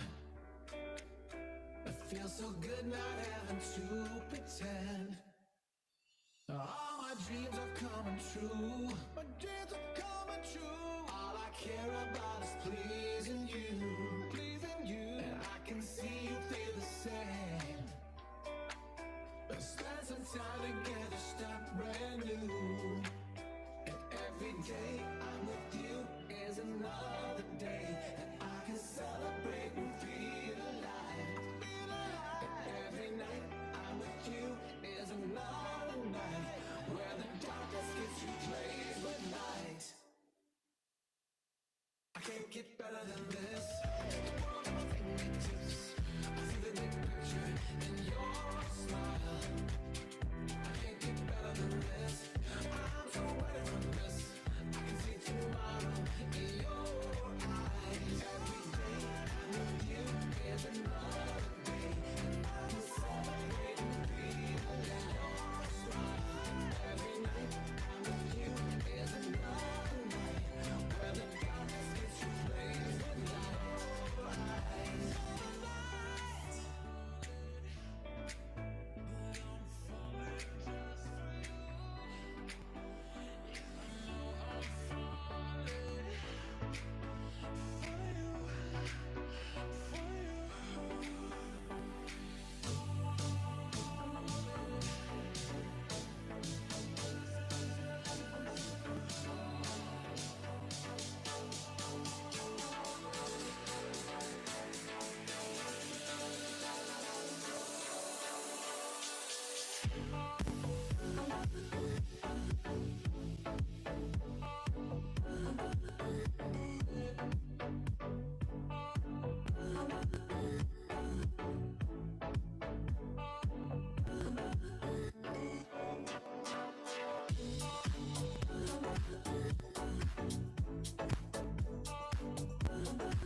Let's get close. We can lose control. We can lose control.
You're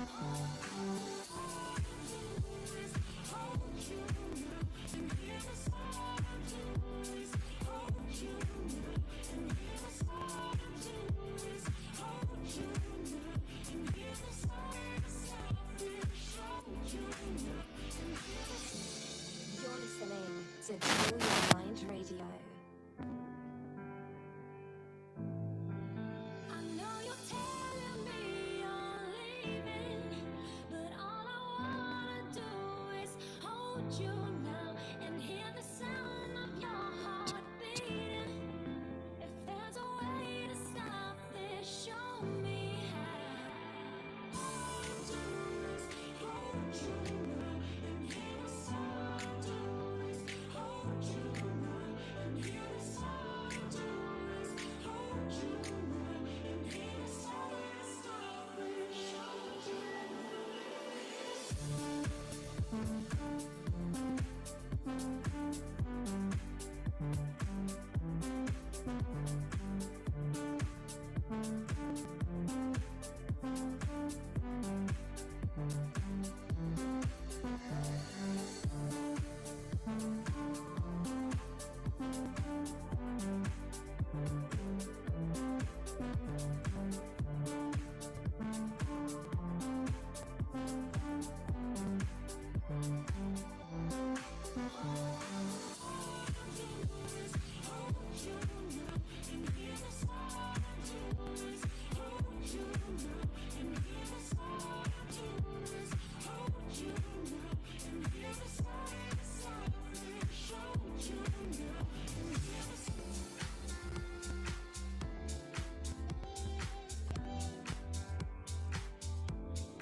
Say my name and my heart starts burn.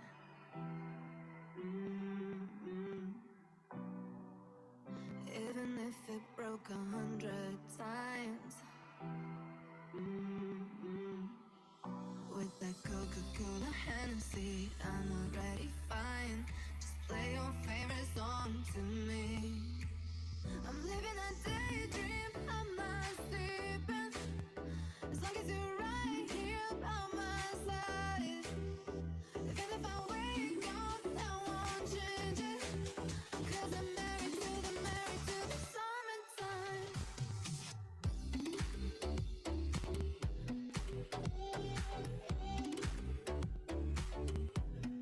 Summertime.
to Chill Your Mind Radio.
To the moderator and also all panelists, kita kasih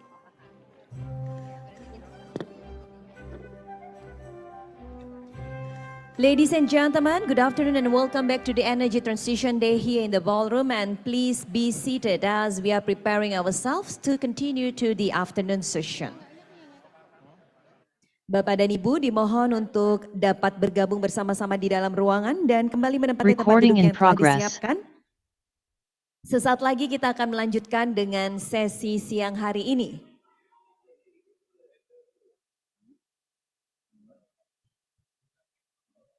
May we have your attention please, distinguished delegates, ladies and gentlemen. We invite you to join us here inside the ballroom and please be seated as we will start the afternoon sessions on the first panel discussion. Thank you.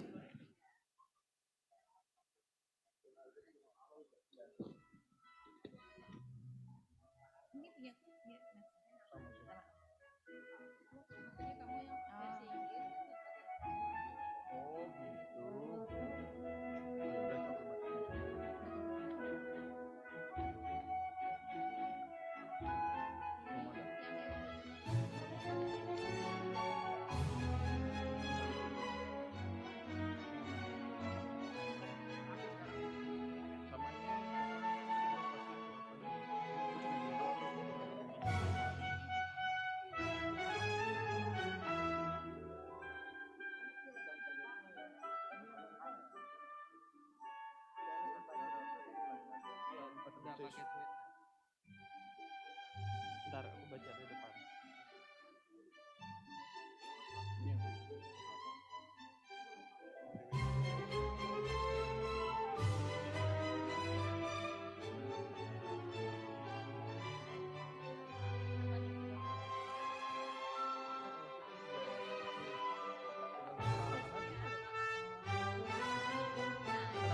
Kalau moderator udah siap, yang memastikan speaker. Harusnya sih pasti udah. Pasti udah lah. Udah setengah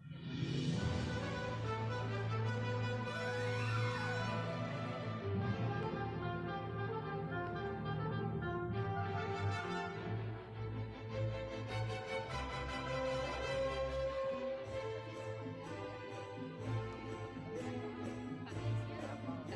Nggak ada soalnya kita pegang.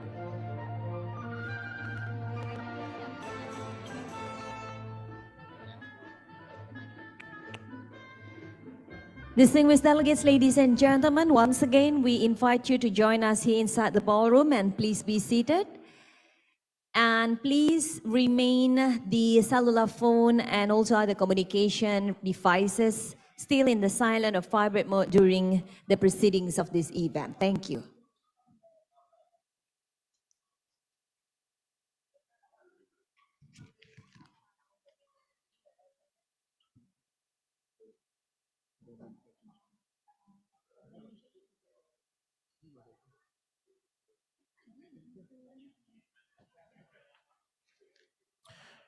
Bapak Ibu hadirin sekalian, mengingat keterbatasan tempat kepada Bapak Ibu yang tidak mendapatkan tempat duduk di plenary room, dapat menempati kursi di breakout room dan menempati round table A sampai C, dapat mengikuti lewat daring dengan link bit.ly/Z Energy Transition Day atau scan barcode yang ada di layar Bapak Ibu sekalian. So ladies and gentlemen, for those of you who who's not gotten the chair here in the main plenary hall, you may join us in the breakout room A, B, C. And you can also follow the event, the Energy Transitions Day, through online, as we provide the link that you can just scan the barcode, which are already available on the screen. So once again, for those of you who haven't got the chair or sitting arrangement during this Energy Transition Day, you may just join us in the breakout room A, B, C, or also you can join us through online in the link provided on the screen. Thank you.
Good afternoon, distinguished delegates, ladies and gentlemen, and welcome back to the Energy Transition Day. And this is our afternoon session in which we will have our panel session.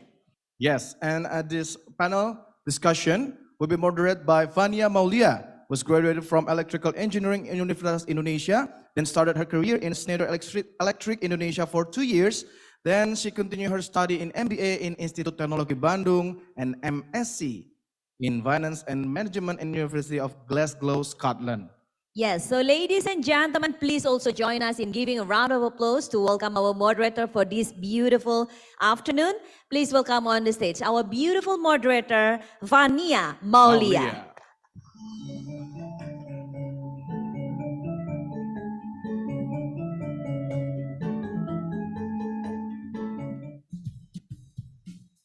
Ladies and gentlemen, the first panel session will be led by our moderator. So without further ado, moderator, time is yours.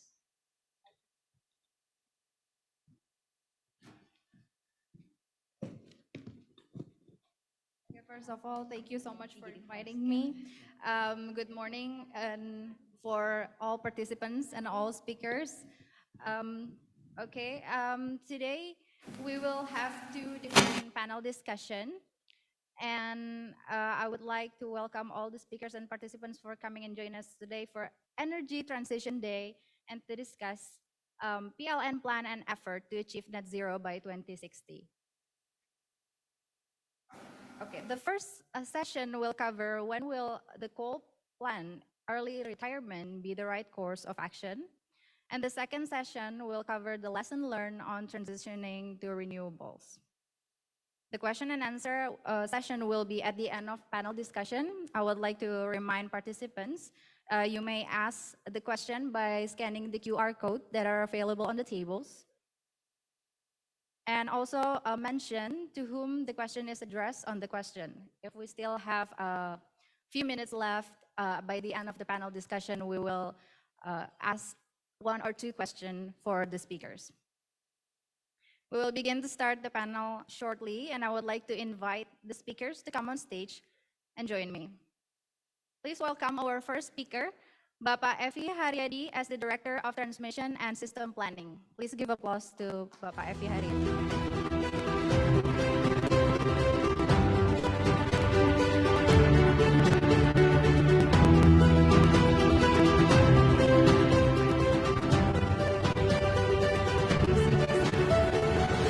And then the Bapak Pariban Uwawitya, as the Asia Director of GEAPP, will be joining us via online.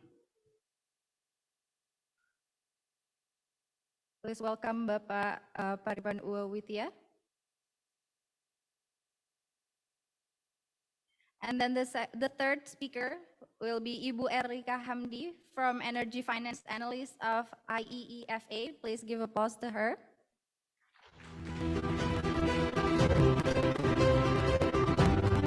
And our fourth speaker, Bapak Jeffrey Haini, a Center for Environment, Energy and Infrastructure Deputy Director of USAID.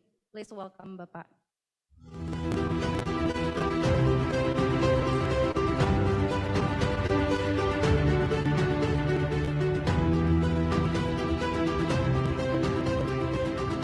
Thank you, Bapak Ibu, for coming and having us today.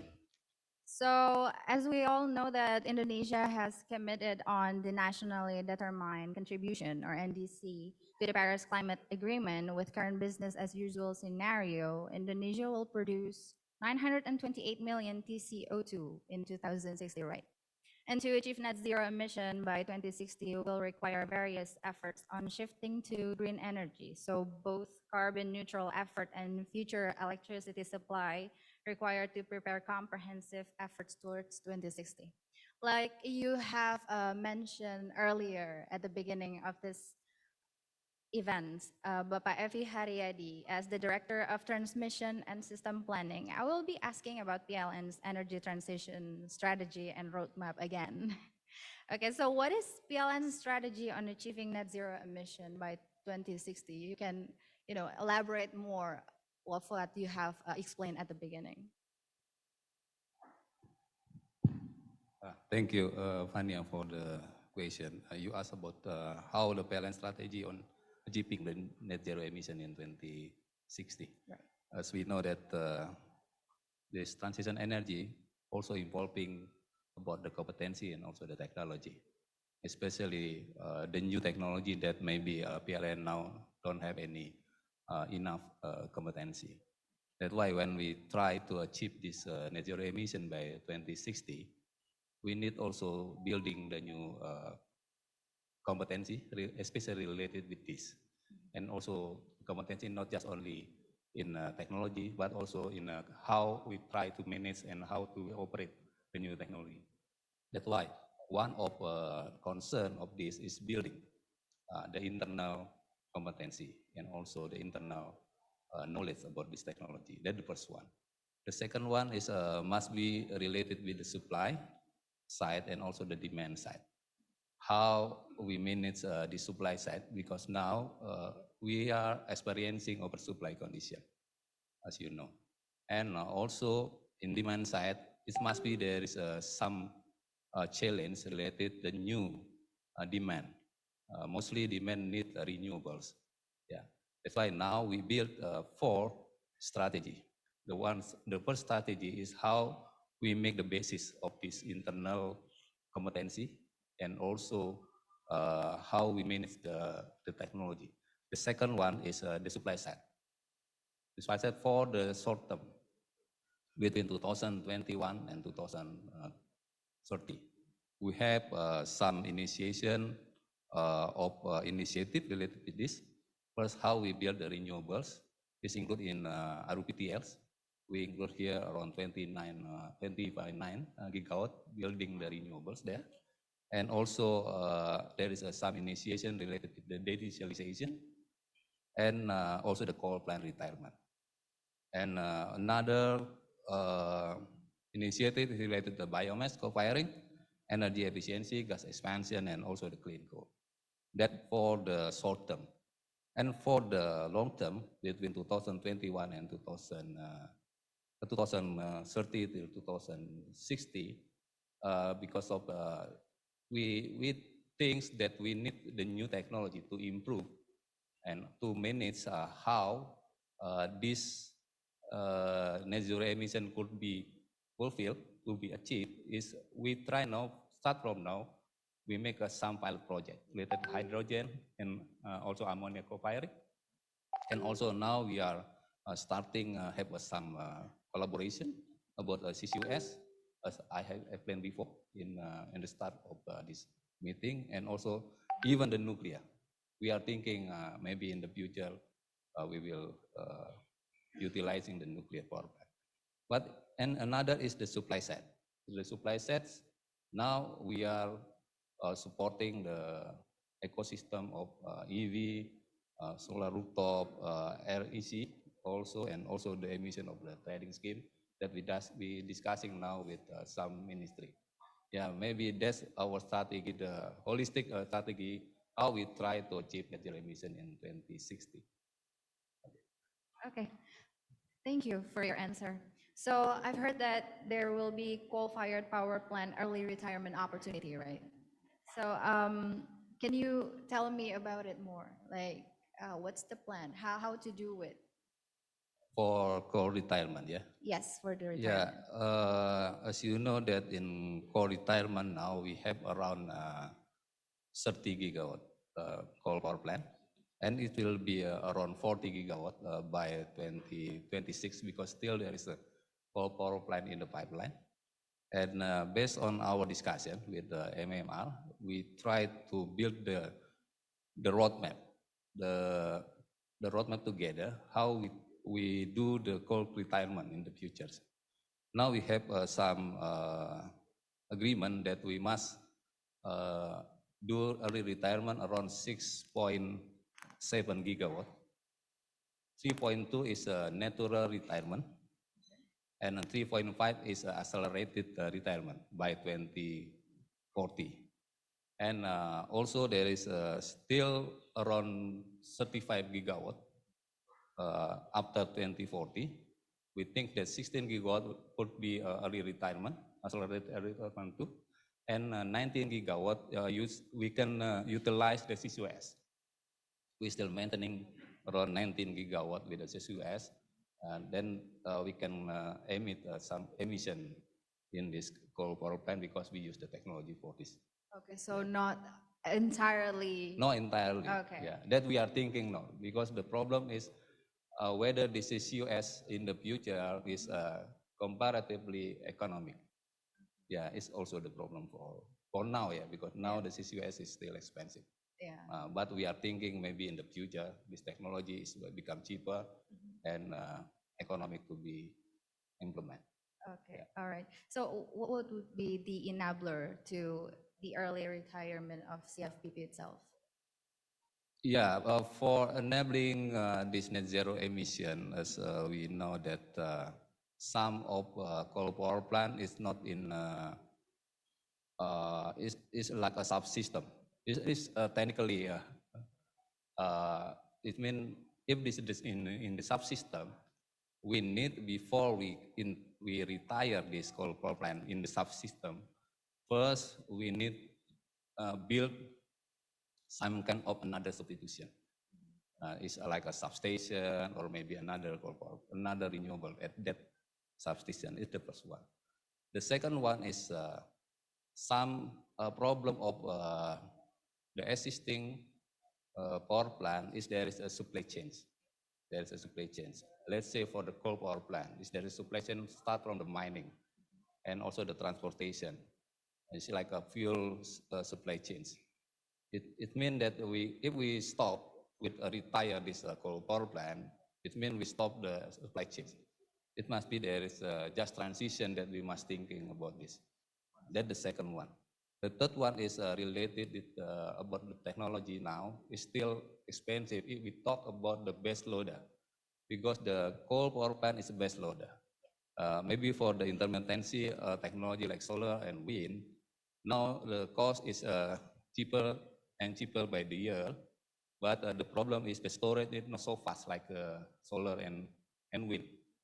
The total cost, if we're using solar with storage and also wind with storage, still expensive if we compare with the coal. If we want to change, it means the cost will be higher, and affordability of the government or affordability of the society to pay is not exist now. It means we must thinking about this LCOE when we want to change it must be there is enabler also in this LCUE. And the last one is related because of as Mr. Pak Darmawan said, this net zero emission project need around $700 billion. This means around 10 trillion rupiah. Yes. Yeah, it's also need some supporting financing from international society. That's four aspect would be enabler for we are could finishing our job in net zero emissions by 2060. All right. So there will be lots of stakeholders that need to support Yep, to yep, make yeah, these of course. things realized. Yep. Okay, Thank thank you, Bapak Evi. Now, let's talk in global scale. Bapak Parifan Uwawetia, is he here? On the online? Yeah. Bapak Parifan, can you hear me?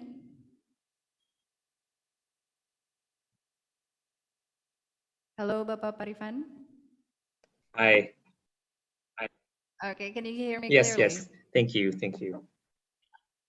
Okay.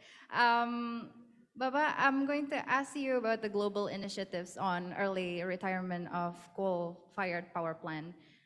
According to you, what is the global expectation for CFPP utilization towards 2060?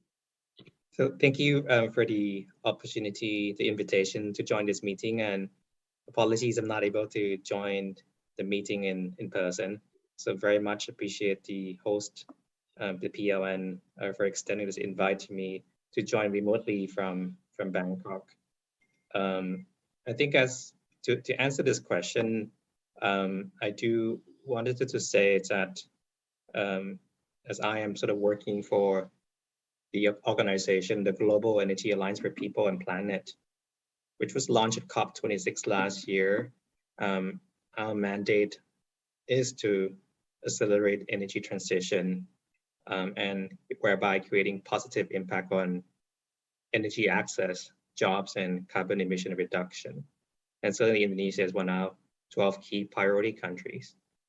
As we look from the global to country and country back to global, I think the expectation from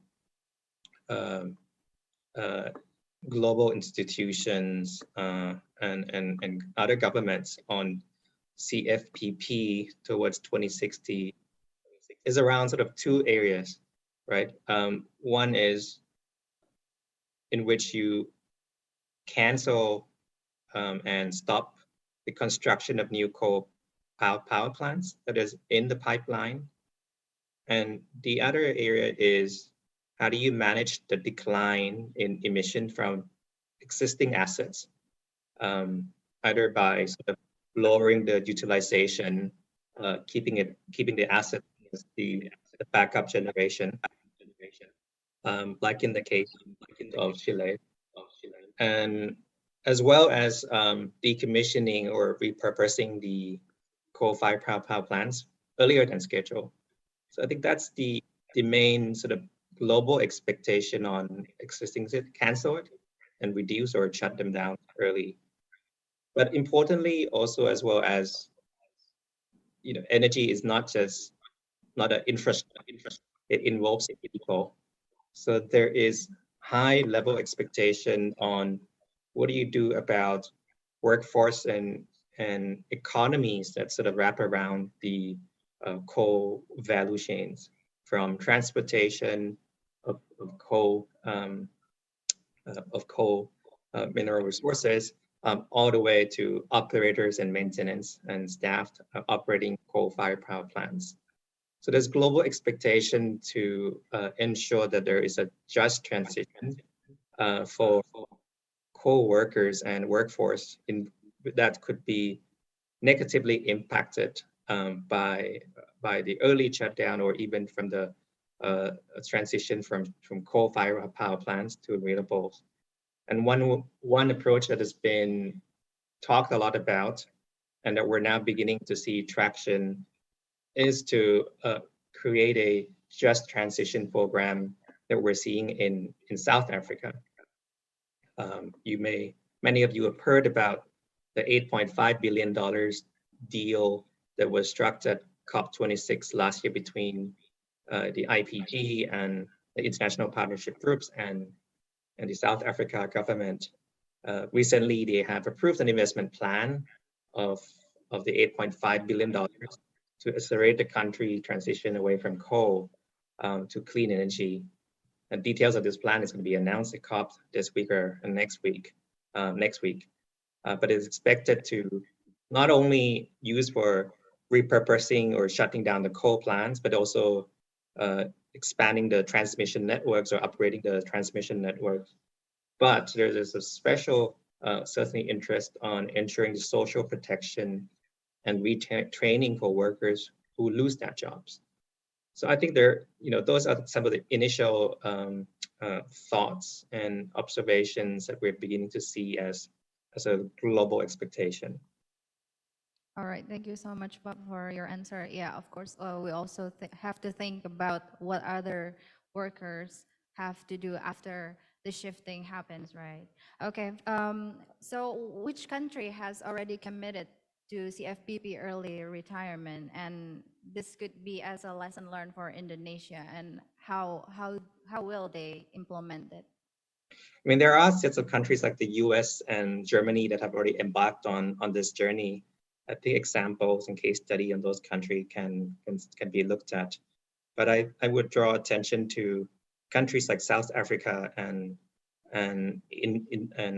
Chile. So, for example, in Chile, they had come up with a coal phase out strategy that is supported by blended finance from multiple sources, including the Inter-American Development Bank. And what is really interesting about this is that Chile has established a coal phase-out schedule and introduced a carbon tax together with a carbon price floor. I know the Chile power systems and enabling an environmental policy and regulations is completely different from Indonesia, but I think there is certain elements that we can learn from them. So when the country created this coal phase-out schedule, seems to be quite resemblant to PLN described earlier about the accelerated coal decommissioning roadmap, which the government of Indonesia is working on. And so that's one element that we observed. The other is that it's a coming together of this multiple sources of financing, both domestic but international, putting together forward a financing package to support a private power company who has the mission, right, to decarbonize their power generation systems and improve change the country's electricity mix. It was really interesting about this transaction, apart from having concessional capital as part of the blended finance, is to see that the deal was come from the structuring of a pilot financial instrument to accelerate the decarbonizations by monetizing the displacement of greenhouse gas emission when closing the coal plant early and replacing them with clean energy projects. And to do that, they calculate the costs of the displaced carbon emission and put a price tag on it and create a methodology specifically tailor-made to the project. I think this carbon credit from the early shutdown could certainly be replicated in other countries. And I think Indonesia is well positioned to explore this type of climate finance, given the recent positive development on the new regulations on carbon and as well as on renewable energy. So I think that's one take on where we're beginning to see that the translation of planning commitment into early retirement, and that's one way to go about it.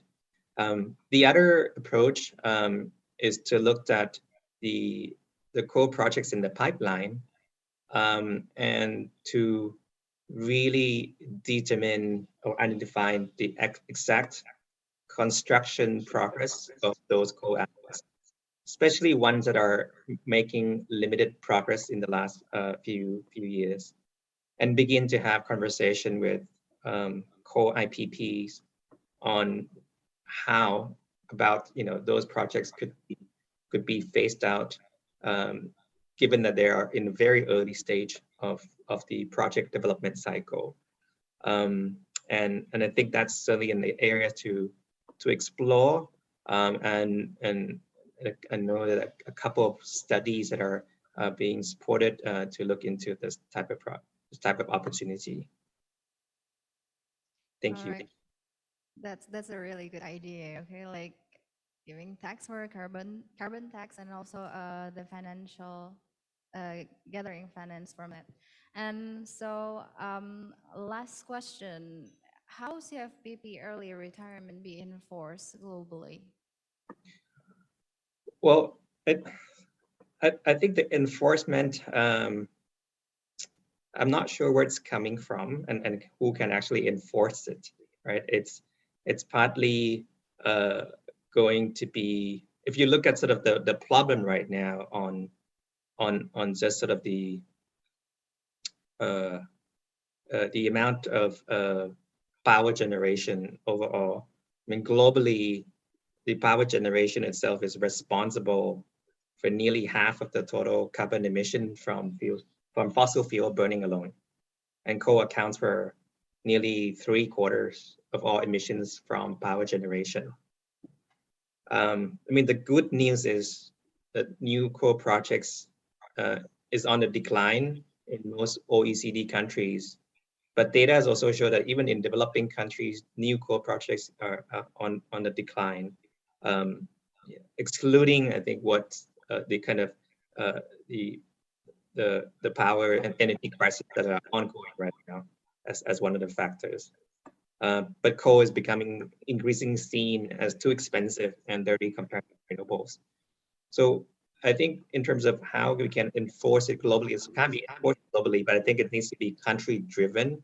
So countries sort of taking the initiative to see that the cost of renewable has come down significantly, and then the notion of creating a sort of level playing field between fossil fuel as a source of power generation, where it continues to enjoy a fairly high amount of subsidy, whereas on the RE, the renewable energy side, it does not.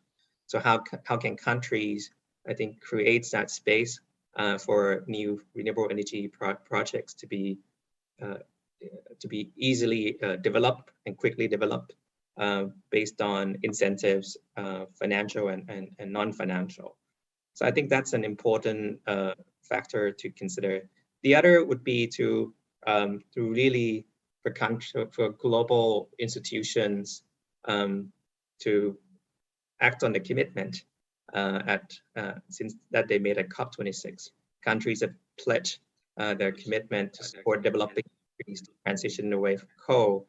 And yet, I think we still need to see that.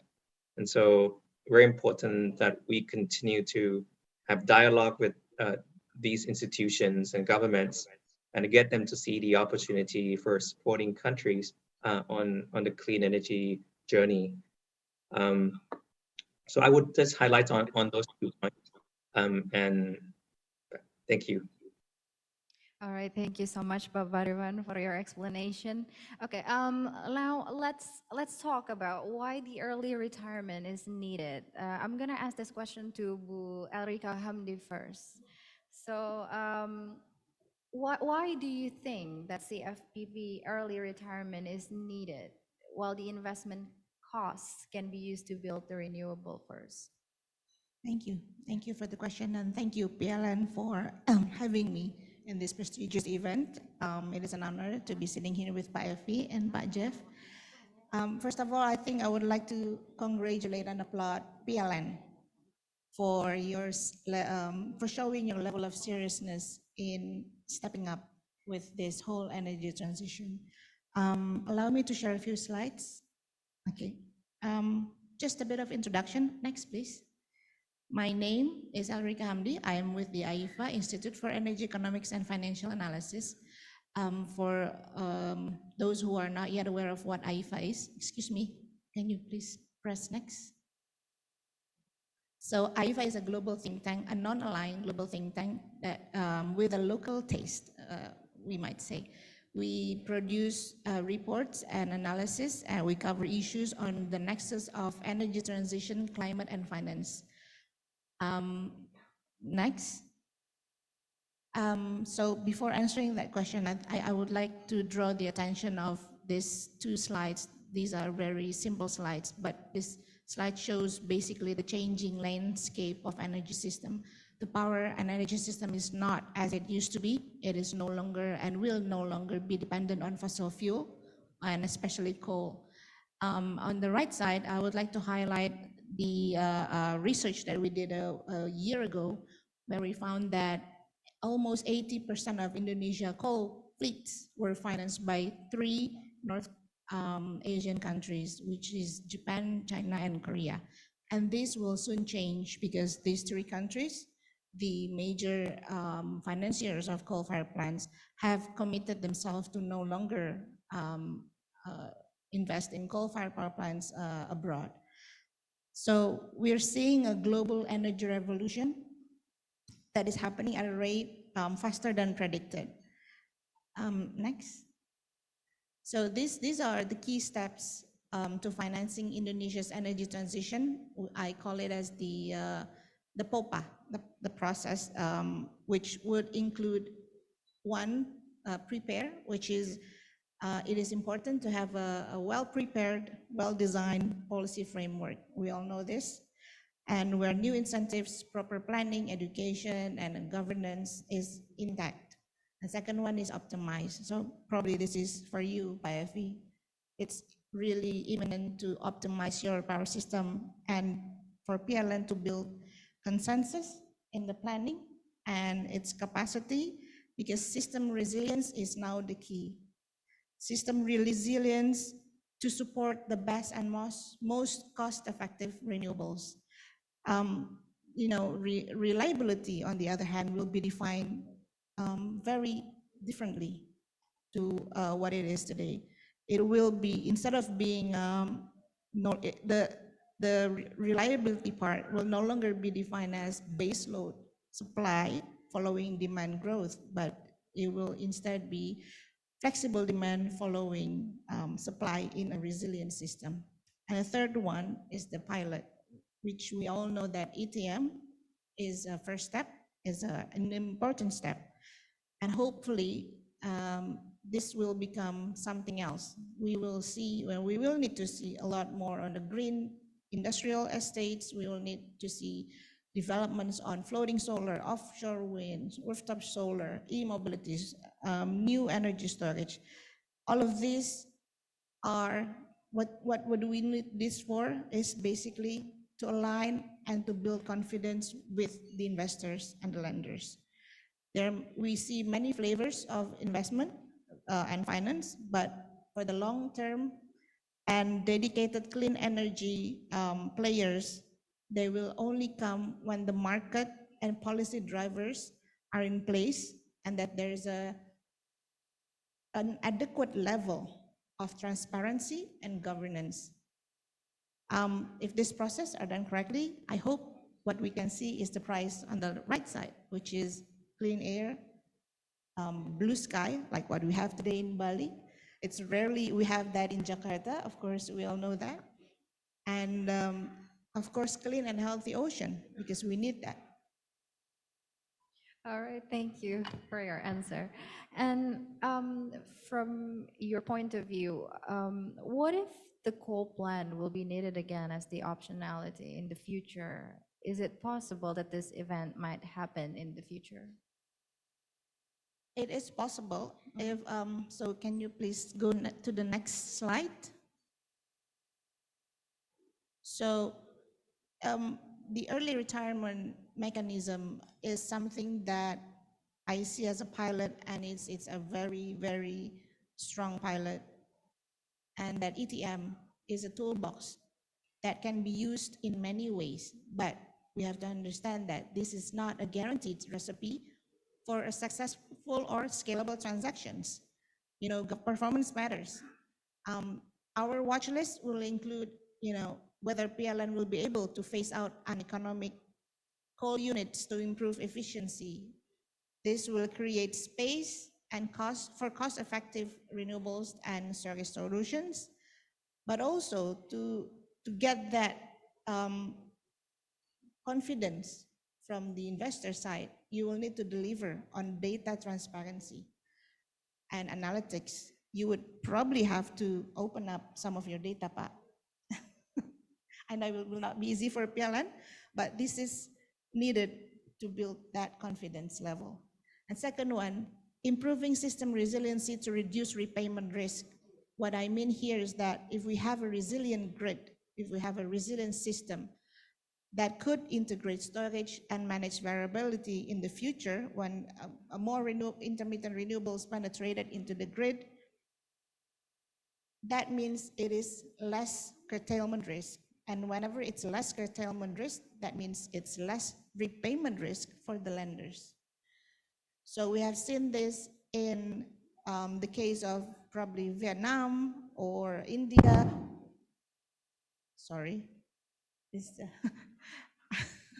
not sure what happened. Vietnam and India, where some of the investors were going hazy because there were curtailment risk, but as soon as they repair that grid, as soon as they modernize the grid system, those became a least cost debt provided for the investors. And the third one is, of course, building the investor confidence to mobilize capital. And quoting again what Pak Darmawan said this morning, collaboration is really key. But also, when collaborating, we need to have that. The key questions, coming from the investor side will be whether there will be something new from PLN and from Indonesia, and whether this can support the new business models. Through any decarbonization targets, new decarbonization targets, or transparent policy steps, and disclosure, a good disclosure of sustainability indicators, so that we are avoiding greenwashing and not getting any green shushing. Thank you. Before that, I would like to welcome the Governor of West Java, Bapak Ridwan Kamil. Thank you for coming. Thank you, Bu Erika, for your explanation. Now, maybe I would like to hear from your perspective, Bapak Jeffrey Haini. What do you think? What if the coal plant will be needed again in the future? Well, thank you so much for having me, and thanks PLN for organizing this event and for your commitment to an accelerated energy sector transition. So let me first take a crack at your first question directly in terms of coal phase out and how it can be analyzed in a broader context. I think pitting coal phase out against scaling up renewables in many ways is a false dichotomy. As PLN's own net zero world strategy indicates, successful decarbonization of the energy sector is going to require a multitude of actions. And I don't know of any scenario where Indonesia can achieve its net zero targets without a significant scale up of renewables. So I think we have to assume that that needs to happen. And then to look at different options of accelerated coal phase out has to be in this broader context of a variety of policy and a variety of other issues that define the complex energy system that we all know is inherent in all of the countries where we work. So I think it's very important to keep that holistic view in mind when we're thinking about the trade-offs and the advantages that can be presented through a variety of scenarios. And to that end, just to stimulate a bit of discussion here today, we've done a bit of very early stage modeling, looking at some different scenarios, in terms of forced coal phase out, in terms of time, looking at some different policy interventions, and looking at some different technologies. Next slide, please. This map shows some of those different scenarios which we considered. You see that in terms of a timeline, in this exercise, we forced coal phase out at 2040, at 2050, and at the 2060 current net zero target. We also looked at a variety of technologies that could come into play, both existing in Indonesia, existing elsewhere, and technologies that still need to be developed to be commercial. And we looked at a variety of different policy interventions, including both the existence of the DMO pricing and what would happen if we remove that, as well as the net zero energy commitment. Next slide, please. And specifically to your question in terms of what impact can this have on emissions, apologize for very, as most modeling outputs can be, a bit of a complex graph, but I draw your attention to the green here, and we see that early coal phase out can have a very significant impact on emissions from the energy sector. Again, here we are forcing complete coal phase out at the milestone of 2040 or 2050 in these different scenarios. We also see that associated policies are extremely important. And here, if you see the increasing blue lines, that's in the absence of a net zero commitment. Here we see gas taking the place of that coal generation and increasing as demand would increase.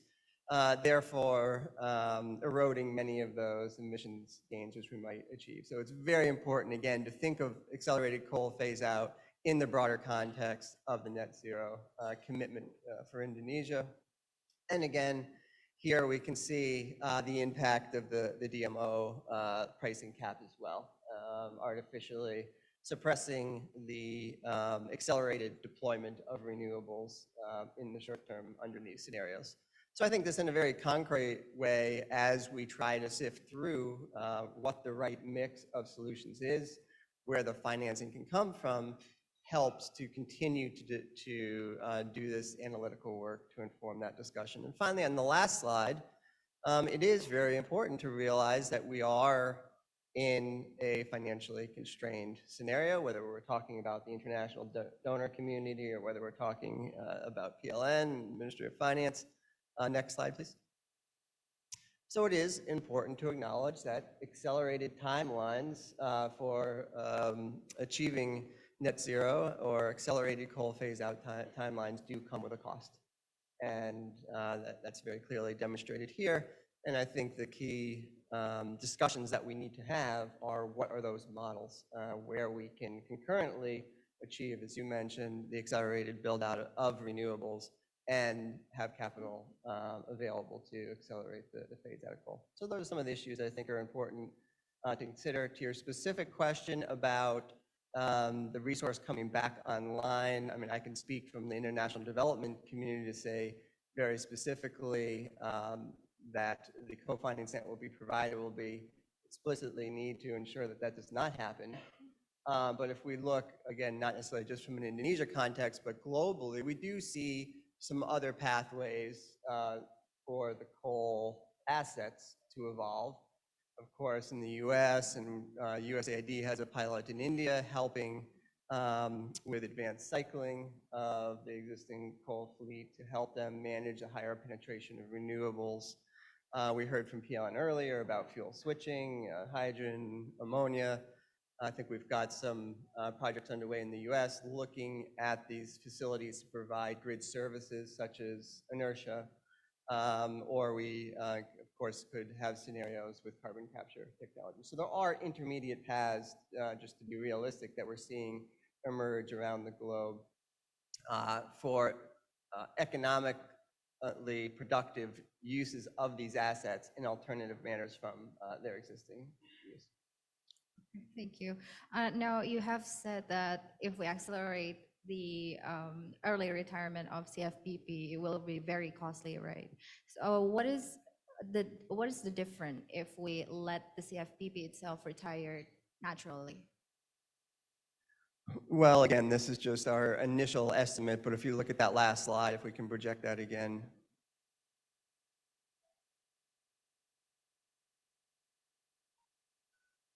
If you look at the x-axis there, the present value total scenario costs in billions, you can see, on the order of 30 billion difference between different coal phase out or net zero targets. So is that, I can remember the phrase you used, significant, or, I think it depends on how we think of that cost. Do we think of it as built into the rate base? Do we think of it as money that needs to be contributed as purely concessional financing by the donor community, or are there additional models to bring to bear that can help cover some of those costs? And I know all of those discussions are currently underway in Indonesia. All right. Thank you so much. I think the time has run out. So that will be our last discussion for the first panel. Thank you so much for all the speakers. Please give applause to all the speakers. And the MC will take over for the next agenda. Thank you so much to our moderator. Please let's give a round of applause to our moderator for the first panel discussion, Fania Maulia, and also all speakers. You may now return back to your chair.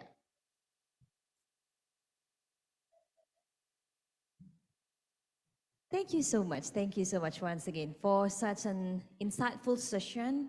It was a very interesting discussion on the first panel session.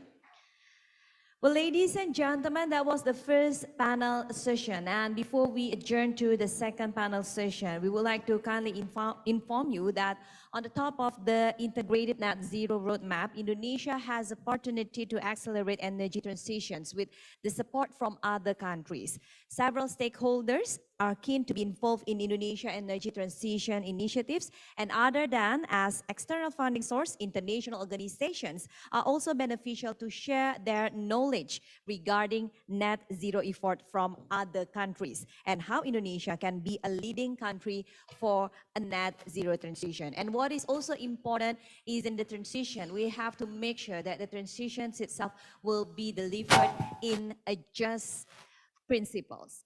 And now, ladies and gentlemen, before we continue to the second session, in which the theme of the second session is lesson learned on transitioning to renewables, we're going to continue first with another important session. And the next session is? The next session will all of us here will witness from the island of Gods of Bali. The next session is? The next session is a Memorandum of Understanding, Synergy of Business Cooperation between Pelindo Group and PLN Group, a mutual agreement as a guide in conducting business cooperate and strengthening institutional relationship and building synergies that provide mutual benefits. Yes, and for this, we will witness another MOU signing, ladies and gentlemen, on the stage. And therefore, we kindly invite Bapak Arif Suhartono, the President Director of PT Pelabuhan Indonesia Persero, or Pelindo, to join us here on the stage. Also, Bapak Darmawan Prasojo, CEO of PLN.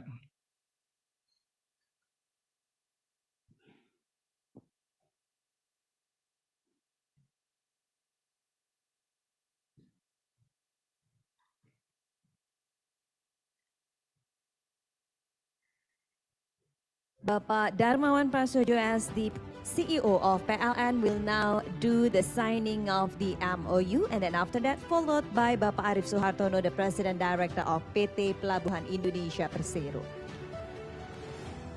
Bapak Darmawan, please.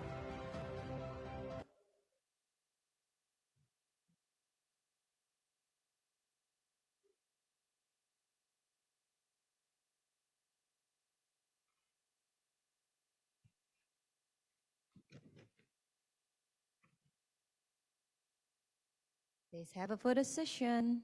3, 2, 1. Okay, give a big applause.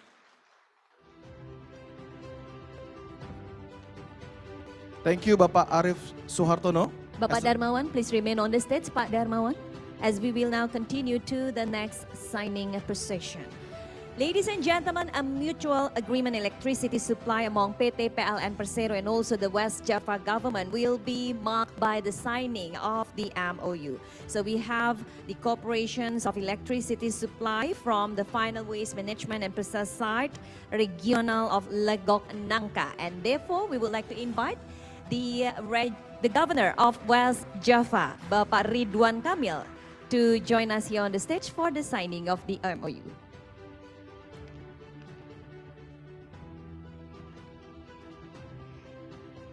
And now, the CEO of PLN and also the Governor of West Java will do the signing of the document. This is a mutual agreement of electricity supply among PT PLN Persero and West Java government on the corporations of the electricity supply from the final waste management and process site of the regional Legok Nangka.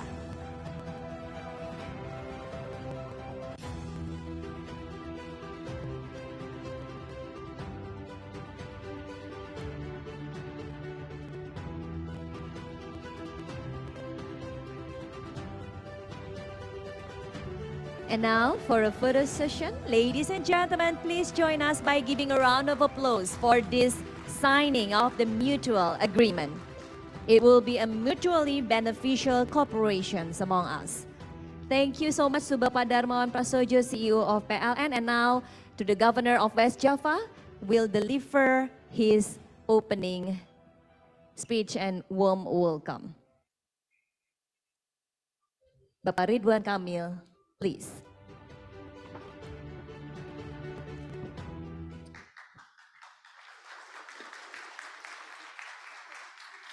Bismillahirrahmanirrahim. Assalamualaikum warahmatullahi wabarakatuh. Om Swastiastu, Namo Buddhaya, Salam Kebajikan.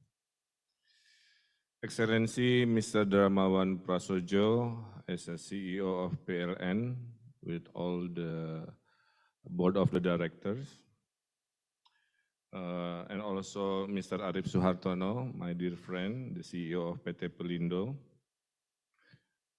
I'm here coming from West Java to sign a historical moment that the first, sorry, not my fault, I think,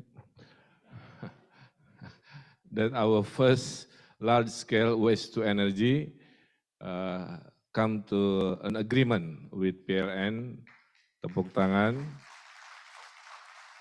will be a showcase to other province and regional leaders that Indonesia is serious moving forward to clean energy. West Java is the biggest province, as you know. I'm managing 50 million people. So during COVID, West Java is the most, not easy, the most difficult one to handle, but thank God we can achieve a good result. Everything today in West Java also reflecting what's happening in Indonesia. My economy grows almost 5.7%. Inflation is under control.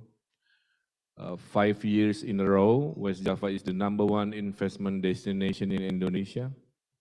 60% of all industry in Indonesia located in my province, West Java. Yeah.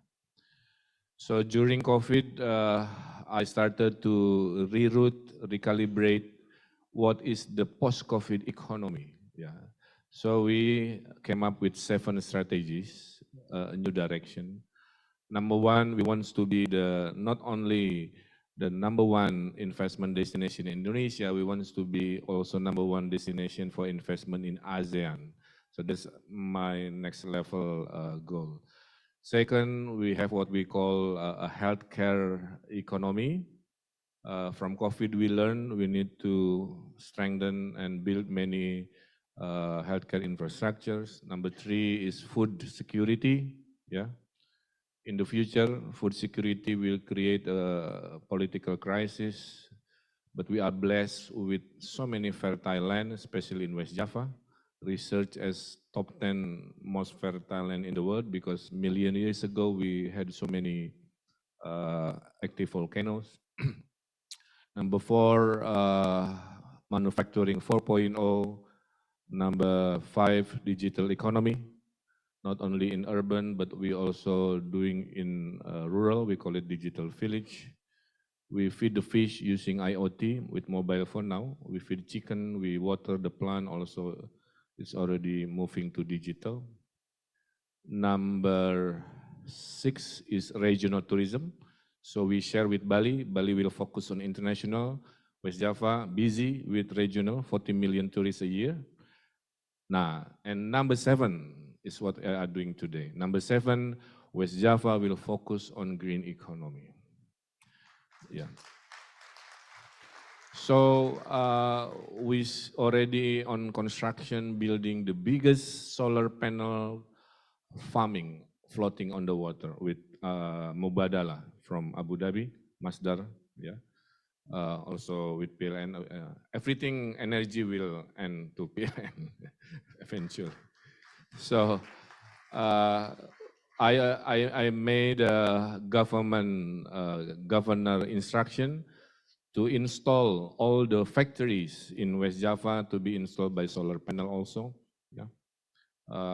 We have the biggest reserve of geothermal in Indonesia located in West Java. So if some of you wants to tap the geothermal economy and business, come to my office. I'll show you the data. That's why in West Java tourism, so many hot spring waters because it's related to geothermal, right? Japanese style hot spring, maybe also I invite to come. So that's solar. Water also, West Java has the highest number of rivers in Indonesia also, yeah. Good things, sometimes bad things, yeah. During extreme weather, we have some floods because from center of West Java to the north is flatland, but from center of West Java to the south is steep landscape. So some of landslide and many things happening related to water. Wind, we have also strong wind in the south of West Java. And because of 50 million people, we produce 28,000 tons waste per day. The one that we signed with Pak Darmawan is only around 2,000 tons a day. Yeah. So, but hopefully we can have many more waste to energy projects in the form of incinerating, in the form of RDF, in the form of gasification, anything related to what's happening related to green economy also. Circular economy also, we are about to push in more progressive. As you know, not many province has a recycling facility for plastic.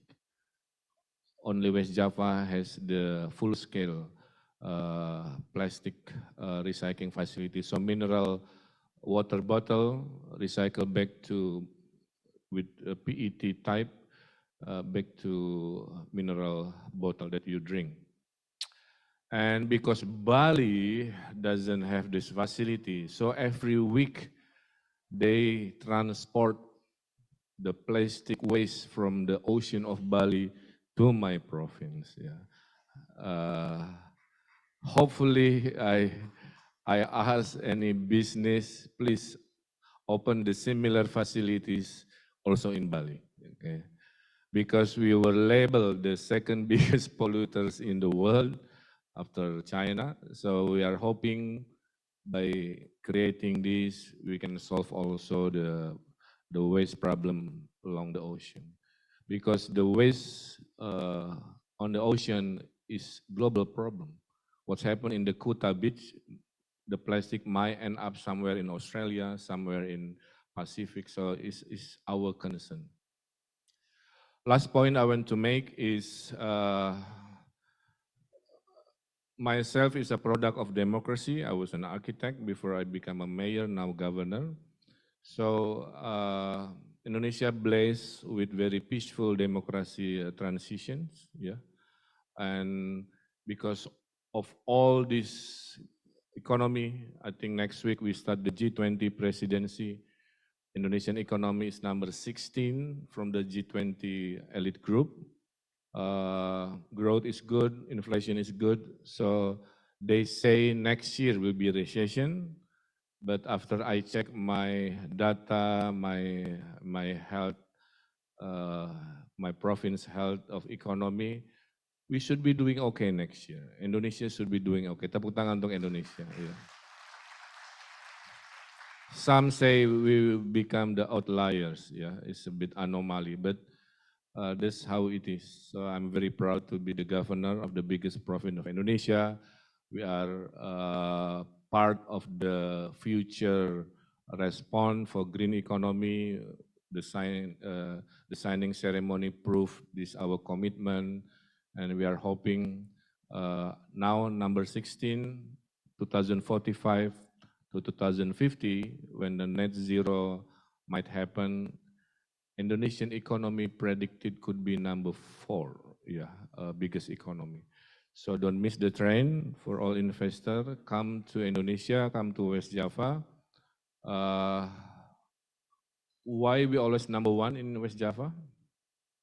Because according to survey, the most productive human capital in Indonesia, majority is in West Java. So if you invest, I'll make sure my people, my workforce will be super productive like its governor, more or less. Ya. Terima kasih. Saya kira itu semangatnya. Mudah-mudahan tanda tangan kami menyemangati PLN dan daerah-daerah lain untuk serius memulai go green, renewable energy. And I also forget to tell you, 2 years ago I was elected as a president for regional government of renewable energy. So behind my leadership, I have 120 regionals government under my leadership ready for renewable energy. So if you need my help, I have 2 phone calls, one for my province, one for other leaders around Indonesia. If you want to invest in Sulawesi, in Sumatra, in anywhere in Indonesia related to renewable energy, also can call me. I will help you to make sure your business is successful. Terima kasih banyak. Saya tutup dengan pantun. Di kanan terlihat seperti Luna Maya, di kiri terlihat seperti aura kasih. Sekian pidato dari saya. Undur diri. Terima kasih. Wassalamualaikum warahmatullahi wabarakatuh. Thank you so much, Bapak Ridwan Kamil, the governor of West Java. Thank you so much for the support as well as the insights during our Energy Transition Day today. Well, now, ladies and gentlemen, before we continue to the second panel session, as we will have another interesting insights from all of the panelists, we would like to inform you that once we finish the second panel session, we're going to have the breakout session or the parallel session. So for the breakout A, it will be happening at Gamelan A. And then breakout room B will be held on Gamelan B. And then breakout room C will be held on Legong. Yes, and for each room, they will have specific theme, and you can just find out later on the screen, because later on we will have the information, the detailed one regarding the breakout session. So once again, the breakout A will be happening at the Gamelan A, and in which the theme is the intermittent energy development and also the BESS or BESS. And then breakout room B will be held on Gamelan B with technology as transition enabler, and breakout room C will be held on Legong with technology development and capacity building to achieve net zero. Well, now, ladies and gentlemen, after we eat during this lunch session, we have pray as well during the break sessions on lunchtime, and we have love, of course, during the networking session. Now it's time to continue to the second panel session. And the second panel session will optimizing our strategies in realizing sustainable energy transition, in which the theme of this second session will be a lesson learned on transitioning to renewables. And still, we have our moderator that will lead the second panel.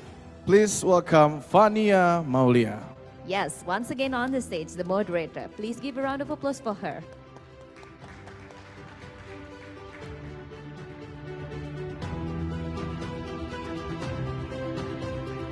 Well, ladies and gentlemen, during this transition time from the first panel session shifted to the second panel session, we do hope that all of you are still energized. Okay, if not, you may just grab your coffee or tea, as now we will continue to the second panel session.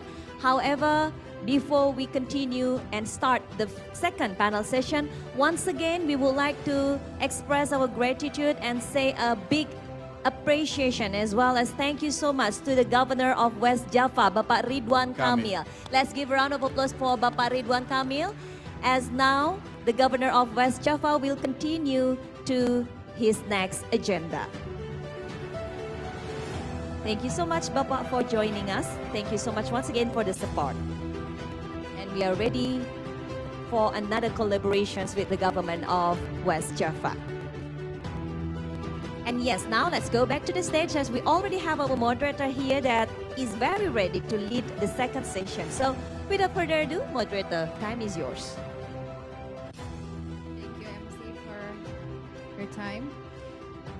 Continuing our panel discussion. So on the first panel, we have talked about the retirement plan for coal power plant. So next we will be talking about the transition on renewables. Similar to the previous panel discussion, the Q&A, there should be Q&A today. And it will be at the end of the panel discussion, and participant can ask the question by scanning the QR code and also mention the speakers who would you like to address the question to. I will invite the speakers to come on stage and to discuss about transitioning to renewables energy, and welcome our first speaker, Bapak Wiluyo Kus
we collaborate with some institute, and we study about the tidal.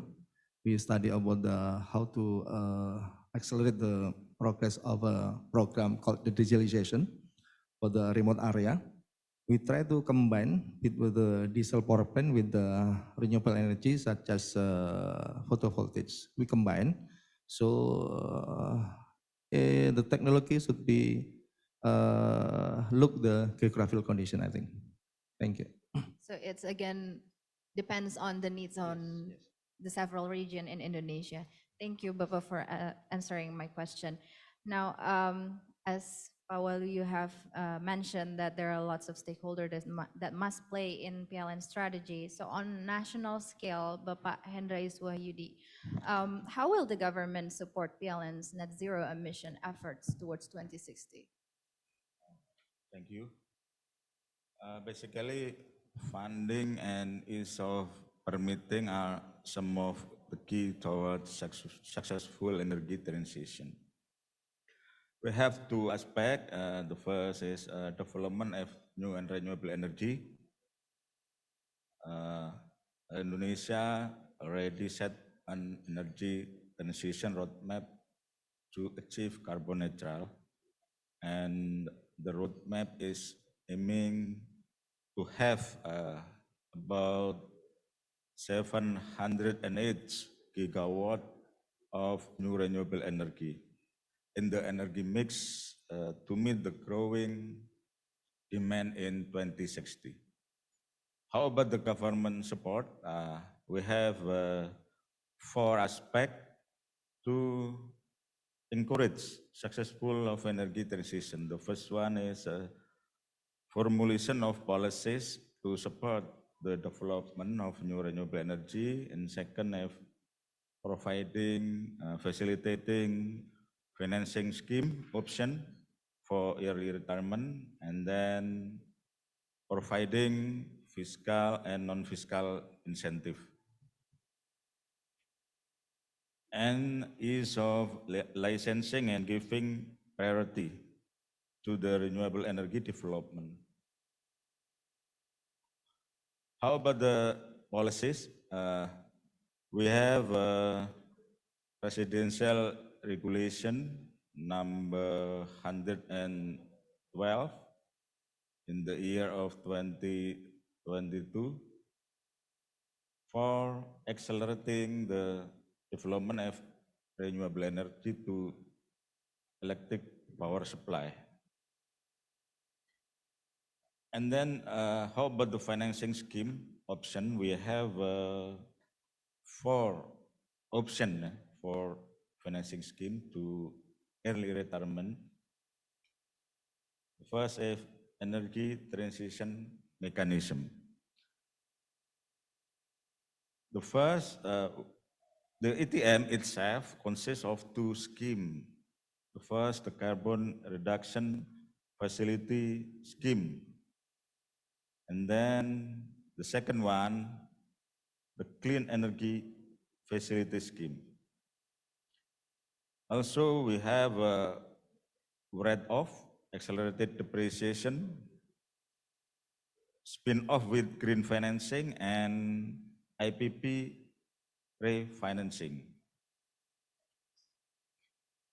And also incentive to boost new renewable energy development. I think the cost of developing of solar, PV, onshore wind, offshore wind have decreased significant globally over the last 10 years. This operating cost of new renewable energy power plant, especially for solar and wind, including integration costs, are cheaper and competitive with existing 800 megawatt coal-fired power plant. We also have a new renewable energy funding landscape. Includes blended finance, SDG Indonesia 1, tropical landscape finance facility, non-government budget investment, and public-private partnership KPPU scheme. And in the government regulation, we have also how about the participating of the amounts of ministry, like such as Ministry of Energy and Mineral Resources, develop a plan for development of renewable energy power plant and set of renewable energy quota. Also, Ministry of Finance, providing fiscal and non-fiscal incentive. Ministry of State-owned enterprises setting target for renewable energy utilization and PLN's performance indicator. Ministry of Agrarian Affairs and Spatial Planning, National Land Agency is of licensing and giving priority to the renewable energy utilization in the National Spatial Planning. Also, Ministry of Environment and Forestry is of licensing for land use in forest area and reduce costs for the development of renewable energy. Ministry of Industry providing support to business entitled by prioritizing the use of domestic product. Ministry of Public Work and Housing is of licensing and cost reduction in renewable energy development.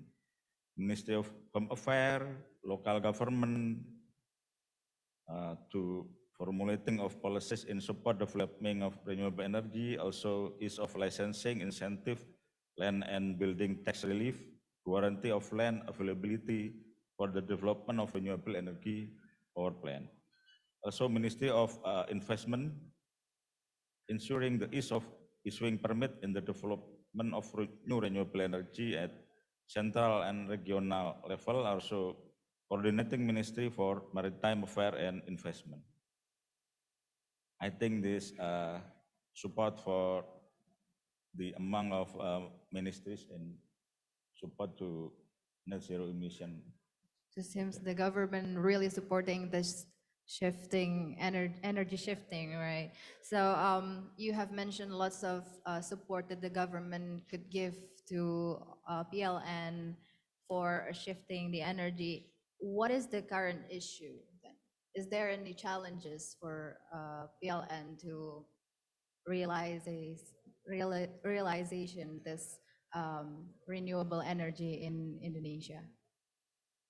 This regulation, we have a presidential regulation number 112 in this year.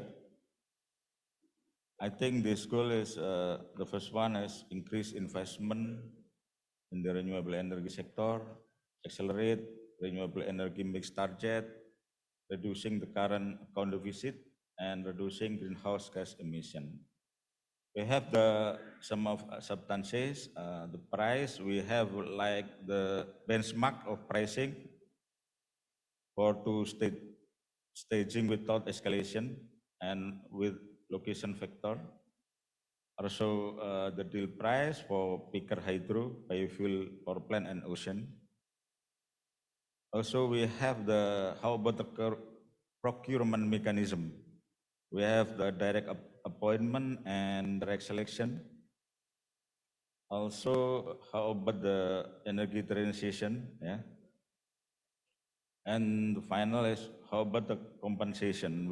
In the event that the purchase of renewable energy electricity causes an increase in biaya pokok penyediaan or cost of supply, PLN must be compensated for all the costs that have been incurred and payments are made in accordance with the provision of the legislation.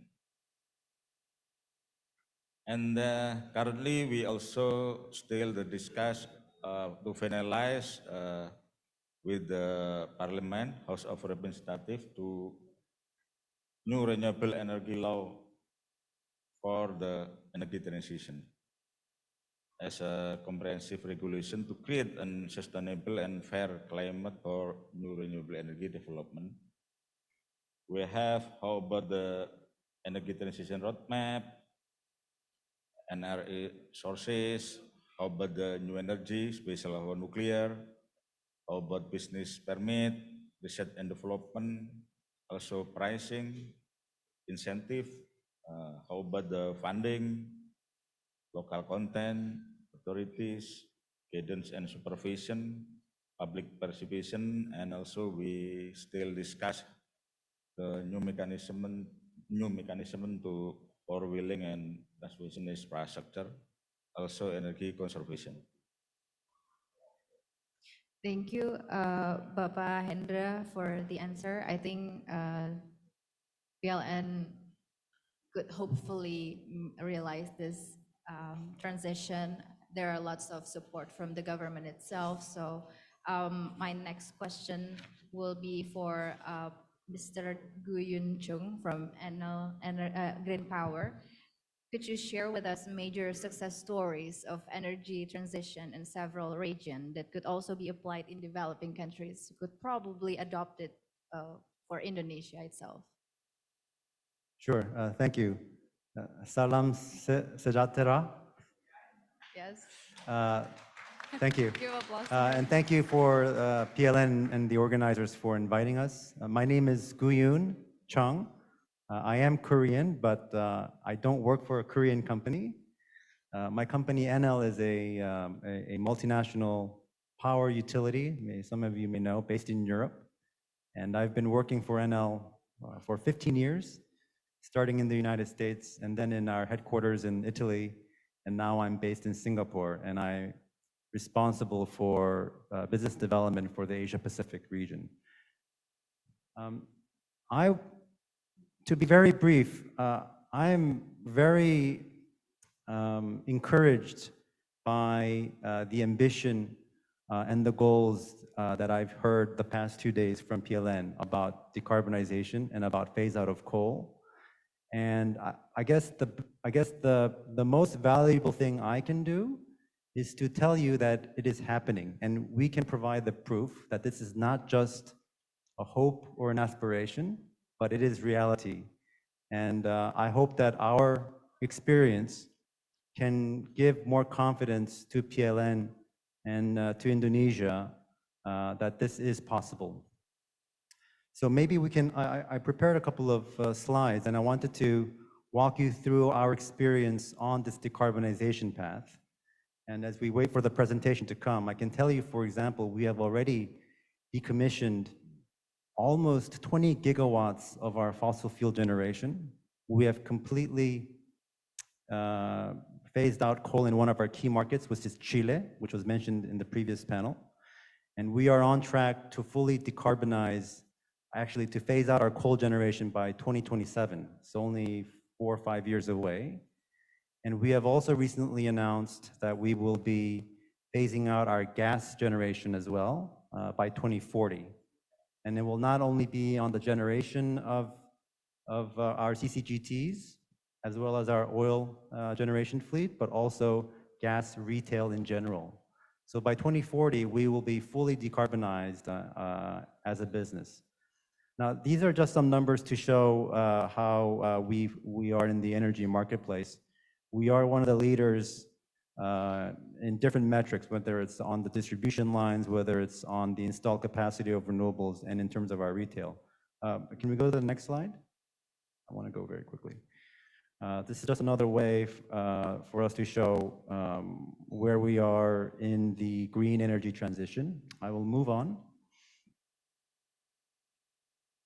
And as you can see, we are a pretty sizable utility, vertically integrated, very much like PLN. So when I hear, and I've been in touch with my valued colleagues in PLN for almost 6 years now, and I do feel that we have some commonality in the sense that we are very sizable businesses with legacy assets and with the responsibility and the mandate to serve the public, but also to be a viable business. And so I think the experience that we have in the past 10 years or so, I think can shed a lot of light on the path that PLN can take in the years ahead. Next slide. So we tend to forget that we are always in an energy transition. So we all tend to think that the incumbent has been there forever, but it's not true. I mean, we've seen the age of wood, we've seen the age of coal, then oil, then gas, and now renewables. And maybe in the future, it's going to be hydrogen. Just in the 1990s, you will remember that there was the emergence of gas turbines, of combined cycle gas turbines that were newly introduced to the market. And even then, gas being the new technology was attacked by many people, saying it was unreliable, it was untested. And now people forget, 20, 30 years later, people consider gas to be a mature technology. Now, renewables is now a mature technology globally. Nobody questions renewables. So as was mentioned in the previous slide, it's more about, at the previous panel, it's more about how we can more reliably connect renewables into the grid more than the technology itself. Can we go to the next slide, please? Next slide, please. So I want to go back to 2015 when our then recently appointed CEO, Francesco Storace, and I was his personal assistant then, when we first embarked on our formal path towards decarbonization. And it happened in 2015 when we announced our new strategic plan. And this was when we announced it during our Investor Day presentation in London. Next slide, please. At the time, although we had climate change concerns in our mind, we actually had a very economic case to be made for the phase out of fossil fuel. And the way we viewed it was that we didn't want to have merchant exposure. And when we say merchant exposure, we're talking about the exposure partially also to fuel. We wanted to reduce our exposure to the volatility of the fuel prices, whether it's oil, gas, and coal. And then we also, having had already experience in doing renewables, we wanted to get away from large, billion-dollar investments that tie you up for 5, 7, even 10 years in the case of nuclear. And we decided at that point that all new generation projects will be under 500 megawatts, and they will be modular, and they will have a lead time of investment to 2 to 3 years. So that rules out more or less any big fossil fuel generation projects. So, when we made this economic approach, it was very clear that we will not be making any new investments in thermal generation, which was a start. And we decided that all future generation investments will be in renewables. Next slide. So here's where we are. So we started in 2014 with 53 gigawatts of thermal generation capacity, and today we're at 33. So we have almost halved our thermal generation. And as I said, we will be completely phasing out our coal in 4 years, and we will be completely out by 2040. And just in terms of the production generation mix, you can see that just with renewables, we are more than 50% renewables. If you consider nuclear as a carbon-free generation, we are more than 60%. So it's happened for us, and we are confident that it can happen also here in Indonesia. Next slide. Another thing I want to say is, then what did we do with our fossil fuel generation plants that we phased out? So this can actually be made into an opportunity. In retrospect, as Indonesia is also planning, we also had to do some early write-offs to close our coal fleet. Now, the economic pains of making that was less of a concern to us than the impact it had on our local stakeholders, our local communities, the local governments in which these power stations have been generating business for a long time. So we created a new business initiative to find value on those sites. So in many cases, we are converting them to solar PV project installations because you already have the interconnection infrastructure.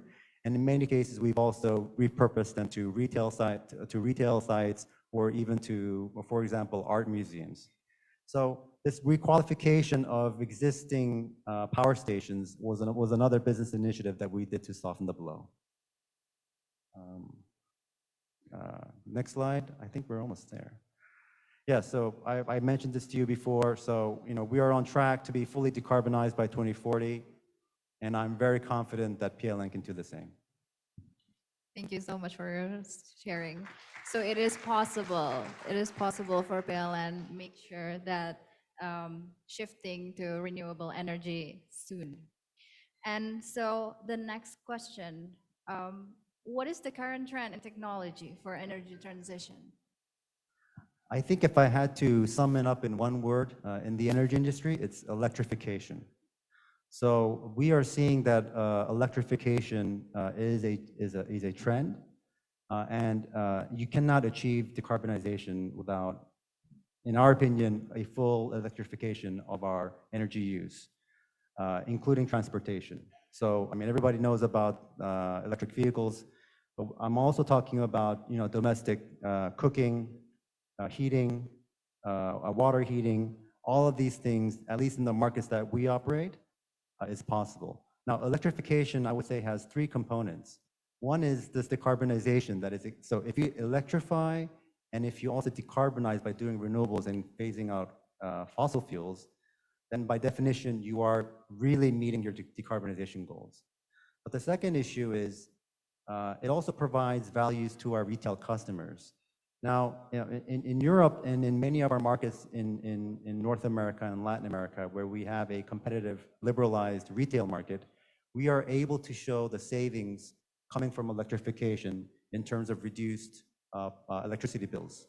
So this is very important in getting public acceptance, but also being able to really accelerate the electrification and the decarbonization of that electrified use. And then finally, electrification also means making very aggressive investments in the grid. As was mentioned by the previous panel, making investments into the grid is geared towards providing more resilience.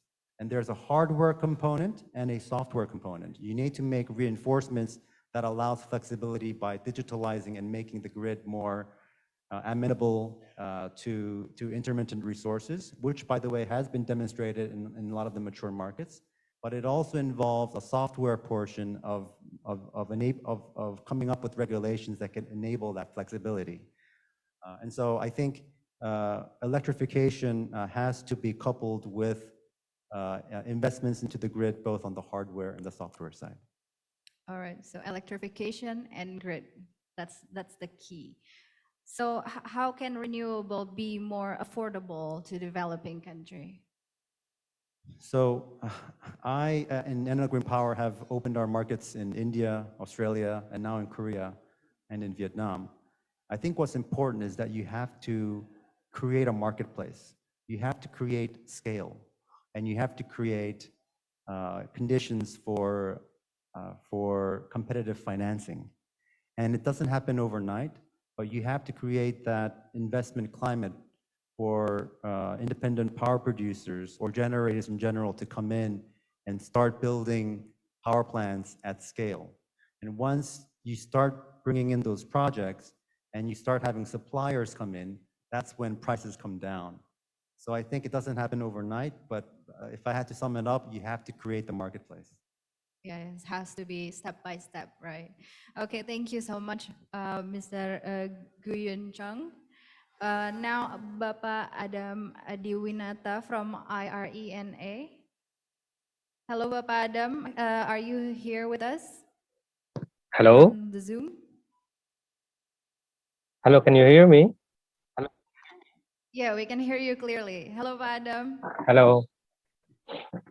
So continuing the last discussion about experience in transitioning to renewable energy, what is the most success region to shift towards renewable? Okay, first of all, thank you very much, moderator, for the questions and also the organizer for having me here to this very exciting PLN Energy Transition Day. IRENA have published 8 global outlook report. Until now, the most recent one is the World Energy Transition Outlook that were published in the beginning of 2022. We have also the 5 regional reports on energy outlook that covers the regions from Africa, European Union, Central and Southeastern Europe, Central America, and ASEAN. With the most recently published is the Renewable Energy Outlook for ASEAN towards Regional Energy Transition that will publish also in Bali in August. And we also have the 15 country reports for major economy with the Indonesia Energy Transition Outlook was launched earlier this month in Jakarta, and also the Malaysia Energy Transition Outlook is going to be published shortly in the end of this year or early next year. Talking about the successful energy transition and the learning curve has been around for some times, right? And then has it been happening smoothly? Well, there is always things to improve, but we need to be optimistic that many more regions and countries are getting more committed to the effort, right? And every region is very unique and they have their own challenges. If we are talking about the ASEAN context as we live in it, we can of course all agree that the region's dependencies towards fossil fuel is going to be the challenge for the region to transform. But we see the region's eagerness to transform until now, as more and more ASEAN countries until now have pledges to achieve net zero emission energy sectors by around mid-centuries. IRENA also have published the studies on scenario for energy transition that covers lesson learned from more than 50 countries in various regions on the developing their long-term energy transitions scenarios. And the study indicates that for energy transitions to be happen successfully, it is imperative to, number one, to strengthen the scenario development by establishing the strong governance structure for scenario development process, and also the needs to clearly conveying the purpose of energy transitions and clearly communicating the assumptions, the results of these energy transitions scenarios, while also addressing the topic of the new technologies, new business case, business models, and innovations. And in the end, the countries and also regions need to also be able to identify the capacity building approaches to ensure that the energy transition scenario development can be continuously conducted in the long term. If we are talking about the ASEAN Renewable Outlook studies that were recently published by IRENA, the studies indicates that the Southeast Asia regions will see the rapid economic growth in the coming decades, and hence the energy demand is going to be increasing significantly. And it implies that the region is now standing in the crossroad, or whether to continue its reliance on the fossil fuel, most of which come from the non-indigenous sources, increasing the region's emissions and exposure to volatile, increasing expensive global commodity markets, or Southeast Asia regions can opt to utilize its ample, affordable, indigenous renewable energy resources to lower energy costs, to reduce the emissions in the regions, and also the most importantly, to drive the regional economic development. And the ASEAN Renewable Outlooks indicates that it is more economically beneficial to opt for the energy transitions. That's all from me. Thank you. Okay, you have mentioned several, Asian country and that already successfully transitioned their renewable energy, and you also have mentioned several issue on different country. But can you give me the biggest implementation issue of transition to renewable for developing country that possibly PLN might face in the future, so we can a better strategy before the implementation started? Yeah, thank you very much. First of all, if we are talking about the energy transitions, we need to see if it is the same talking about energy transition in the context of developed economy or developing economy, right? And the answer is not necessarily, right? The challenges that these developing countries are facing towards implementing this energy transition is that they need to add large quantities of renewables in their system while rapidly building out the grids and distribution infrastructures, improve their grid management capabilities due to the rapid increase of electricity and energy demand. They need to also figure out the workable energy market regulations and dispatchable capacity to back up these intermittent resources such as solar and wind. And this is what by many is called as the vertical transition, right?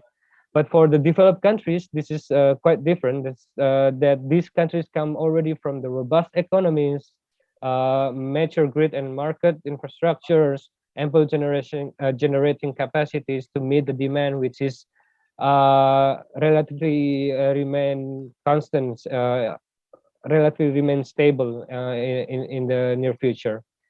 And also the energy needs for developing countries is still being prioritized to achieving the primary development objective and economic necessities such as to get the reliable access to electricity and industrialization opportunities, right? The dramatically increased input of energy has been experienced by all of the countries that experience the high growth in economic and incomes. And for centuries since the industrial revolutions, this has been fueled by first and foremost by fossil fuel, right?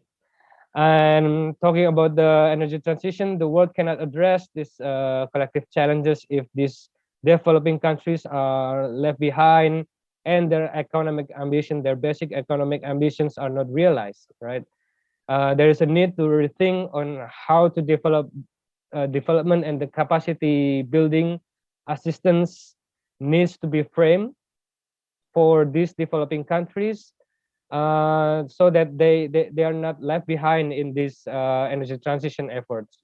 And also, when we are talking about these developing countries, many of these countries are facing the financial concerns that disincentivize the clean energy investments, such as the high debt and equity costs, depleting public finance, currency instability, and weak local banking and capital markets.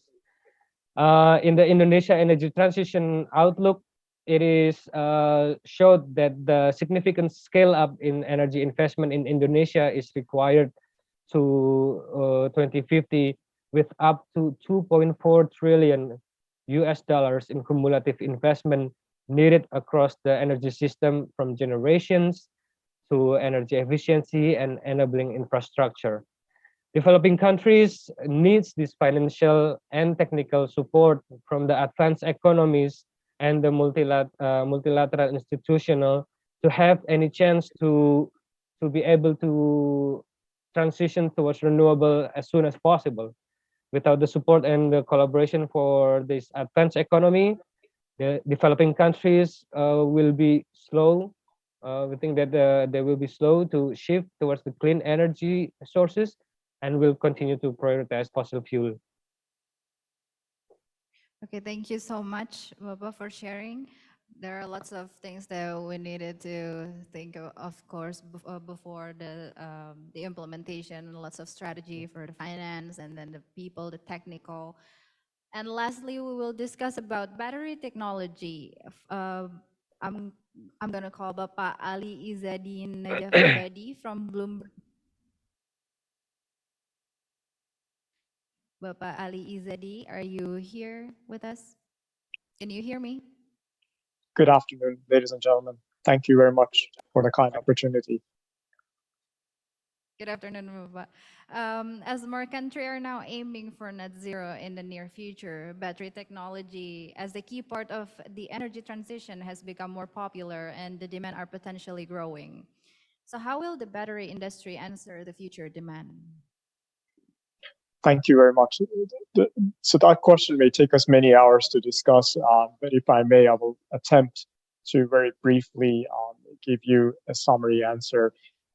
If you could please share the slides, I can give you a bit of a understanding of where the market is today.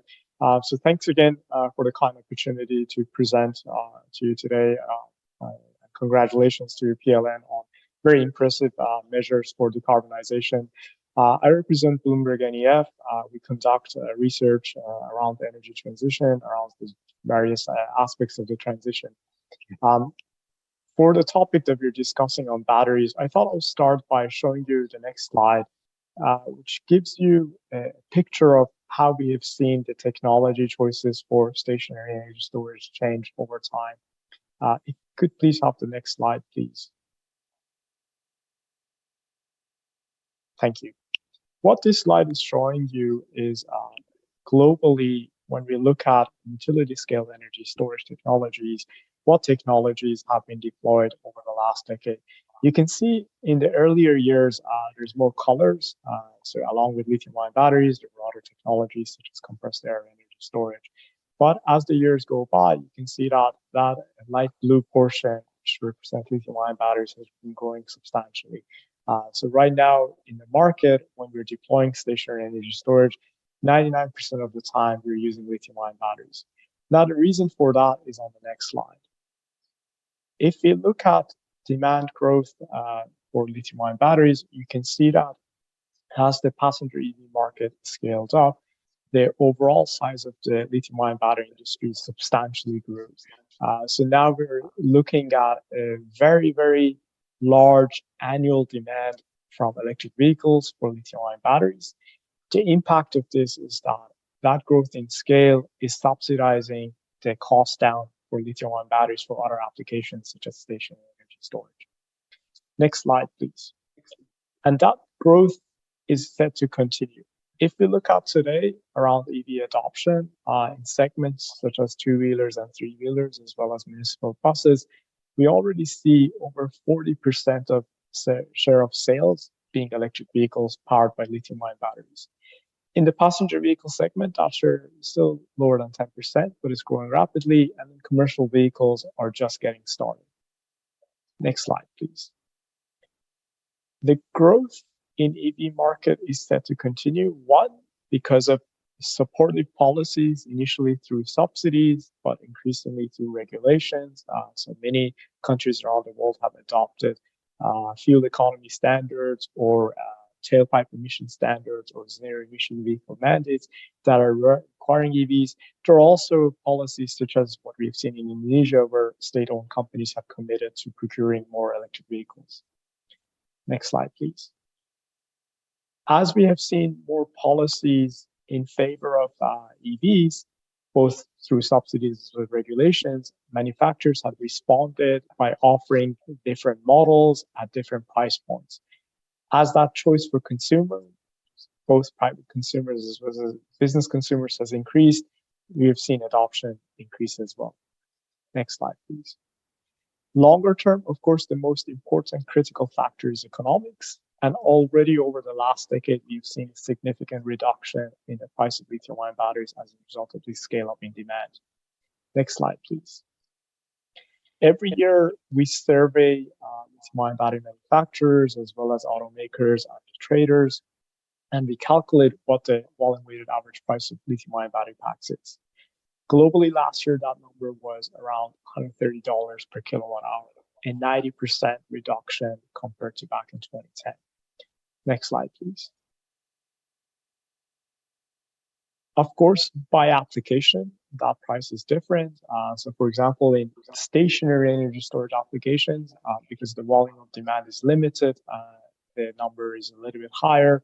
If you look at, for example, municipal buses in China, they are at the low end because they use lithium iron phosphate chemistry that has a lower input material cost, but also it's a very competitive market. Next slide, please. The question, of course, is what is going to happen in the long term. Now, in the short term, we are dealing with some inflationary prices, and these started even before the conflict in Europe. So already from the second half of last year, we were seeing some of the raw material prices as well as energy costs for lithium-ion batteries increase. As a result of that, already battery makers were hiking their prices for this year. Over the long run, though, we do expect that prices will continue to decline. Next slide, please. If we look at the experience curve of lithium-ion battery pack prices, historically, that experience curve has followed an 18% learning rate. That 18% learning rate, by the way, is somewhat comparable to what we've seen in the solar module industry. If that 18% continues to hold, then we're looking at lithium-ion battery pack prices below $100 per kilowatt hour, which is sort of the threshold usually is referred to as when, on an upfront basis, a passenger electric vehicle will be cheaper than an internal combustion engine vehicle. Next slide, please. Now, of course, right now we're dealing with a lot of inflationary pressure that may slow down that learning rate. So if you go to, for example, a learning rate of 17%, that timeline of sort of 2024 could potentially be shifted to 2026 or later. Having said that, as this slide shows you, we still see automakers and battery makers have really aggressive price targets. That blue line is showing you what the 18% learning rate would imply in terms of pack prices, whereas the other numbers are showing you what actually manufacturers have been committing to achieving in their public disclosures. Next slide, please. Now, as lithium-ion battery prices keep falling, we do expect demand to grow just due to economics. Of course, if you want to hit net zero targets, then we have to decarbonize road transport. And as was mentioned earlier, electrification of road transport is the best way to decarbonizing it. So we will be even dealing with much higher demand for lithium-ion batteries annually. So we're looking at orders of magnitude growth in demand in the net zero scenario. Now, the question here, is this feasible? Are lithium-ion batteries technology is going to be able to meet this demand? When we look at cell manufacturing capacity, which is shown on the next slide. Next slide, please. Thank you. In the short term, the investment in the expansion of cell manufacturing capacity is significant. And if you compare this with demand by 2025, even under the net zero scenario, we still see that cell manufacturing capacity is sufficient. The question, of course, is the raw materials and the processing of those raw materials to electrolytes, anodes, and cathodes. And here lies a big opportunity for Indonesia. Next slide, please. Indonesia, as many of you are aware, is of course very rich in nickel resources, which is a critical mineral used for high energy density lithium-ion batteries. But Indonesia also has good resources around copper and aluminum. So overall, from a raw material perspective, it has a unique opportunity. Where it comes to cell manufacturing, thanks to great work by IBC, Indonesia Battery Corporation, with collaboration with CATL and LG Energy Solutions, we are seeing cell manufacturing capacity coming online later next year. And demand locally is also starting to grow. The challenge for Indonesia, of course, is on the raw material side. It doesn't have lithium. This is an area for potential collaboration with countries nearby, such as Australia. But also that local demand is still relatively low when we compare it to other markets, such as China, Europe, as well as increasingly here where I'm based in Korea. So overall, we do see a very good opportunity for Indonesia in the battery industry. Now, one question that usually comes up when we talk about lithium-ion batteries is around alternative technologies. Certainly, there are some other promising technologies, but within this decade, we don't see any other technology replacing the role of lithium-ion batteries in electrification of transportation, as well as providing the energy storage for stationary applications. Thank you very much. Okay, thank you, Pa Ali, for sharing with us.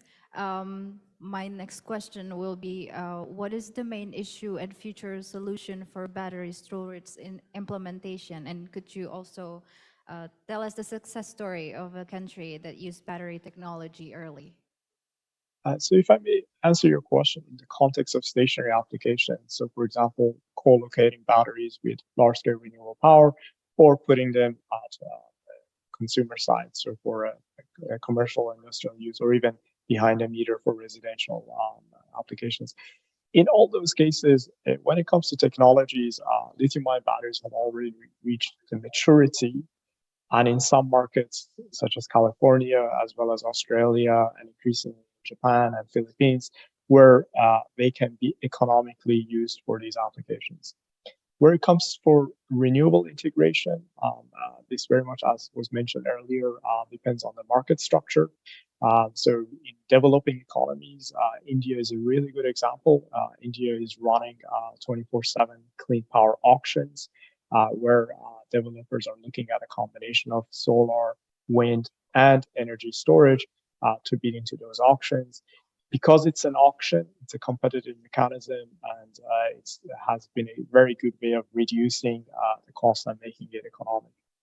For behind the meter, this is very important in terms of residential electricity retail pricing. Indonesia currently has a very, very low regulated retail tariff, which is actually a big financial burden on PLN.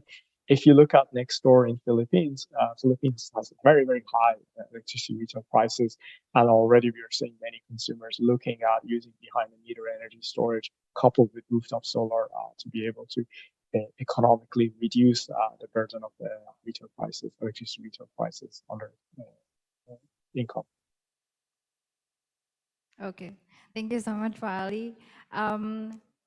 That will be the closing for the second panel. I have checked the Q&A, but there are no questions coming. So I think that will be the end of our session today. Thank you once again to all of the speakers. Thank you to all the participants for coming for today's panel discussion. I would like to express my appreciation to all the speakers and that already share your knowledge and also your stories for Indonesia. I hope that the plan strategy and lesson learned from today's discussion can be a guidance for Indonesia to achieve net zero by 2060. Please give applause to all the speakers. The MC will take over the next agenda. Thank you so much to our moderator as well as all panelists on the second panel session. Thank you so much, Fania Maulia, for leading 2 sessions during our Energy Transition Day. Ladies and gentlemen, please give a round of applause to our moderator. She led 2 sessions today. Well, now, ladies and gentlemen, before we close the Energy Transition Day, we still have another session, that is the roundtable session, or also known as the parallel or breakout session. Yes, and breakout session A will be held on Gamelan A, the Intermittent Energy Development and BESS. And then the breakout session B will be held on Gamelan B, Technologies as Transition Enabler. And breakout room C will be held on Legong, Technology Development and Capacity Building to achieve net zero. Yes, you may just proceed to your designated or directed breakout session. There will be signage, of course, in the front of the room itself. So for the breakout A, B, and also C, it will happening once we finish the whole agenda here in the main ballroom. So please just proceed directly to the breakout room session. Well, ladies and gentlemen, by this we have concluded the whole session here in the main plenary hall of the Energy Transition Day. As we, on behalf of the organizing committee and also PLN, we do apologize if there's any inconvenience or maybe there is any mistakes during the arrangements of this event. But first of all, we would like to also say once again, thank you so much. Thank you for the collaborations and also for your active participations during this Energy Transition Day. Okay, I'm Hari Kurniawan and my partner. I'm Dian Ariswari. Once again, we would like to say thank you and please just enjoy your time during the breakout session. And please make sure that you left nothing. All of your personal belongings are already with you because we're going to now start the breakout session at the designated breakout session room. Thank you so much. Enjoy your time and let's accelerate together the energy transitions in Indonesia as well as in other parts of the world. Thank you. Om Santi Santi Santi Om. Thank you and wassalamualaikum warahmatullahi wabarakatuh. Good afternoon.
been searching for the worst thing to make this right. God only knows it. Step by step, I take the climb. When your heart feels broken, you're only human. Low on our faded highs. I'm lost in the forest, lose my mind for this, begging for you and I. Say my name, cause it's too late, too late to fall back on my mistakes. Yeah. Say my name, cause it's too late, too late to fall back on my mistakes. My mistakes, so say my name.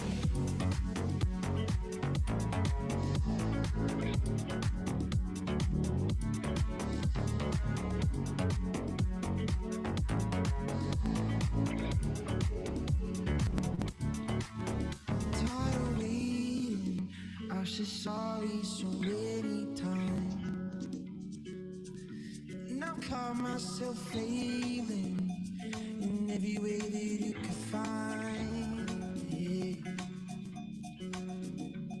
When your heart feels broken, you're only human. Low on our faded highs. I'm lost in the forest, lose my mind for this, begging for you and I. Say my name, cause it's too late, too late to fall back on my mistakes. Yeah. Say my name, cause it's too late, too late to fall back on my mistakes. My mistakes, so say my name. Seconds, the hours, the white flag is ours. I'll be gone in an instant. You forget like I missed it, but I'm older and bolder to fight for my corner. I'm always sure. Say my name, cause it's too late to fall back on my mistakes. Say my name, cause it's too late to fall back on my mistakes. Yeah. Say my name, cause it's too late to fall back on my mistakes. My mistakes, say my name.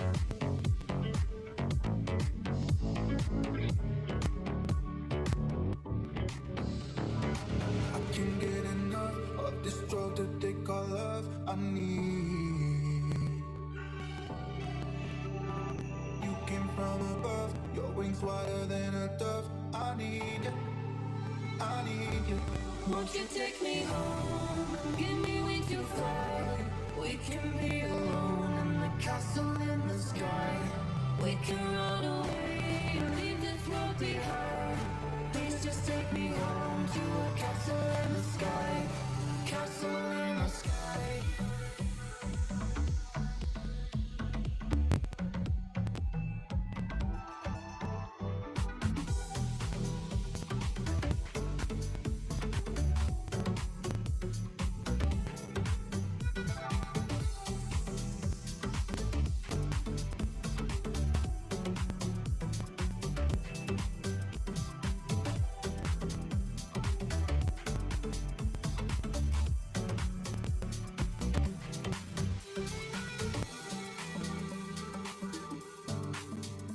I need you, I need you.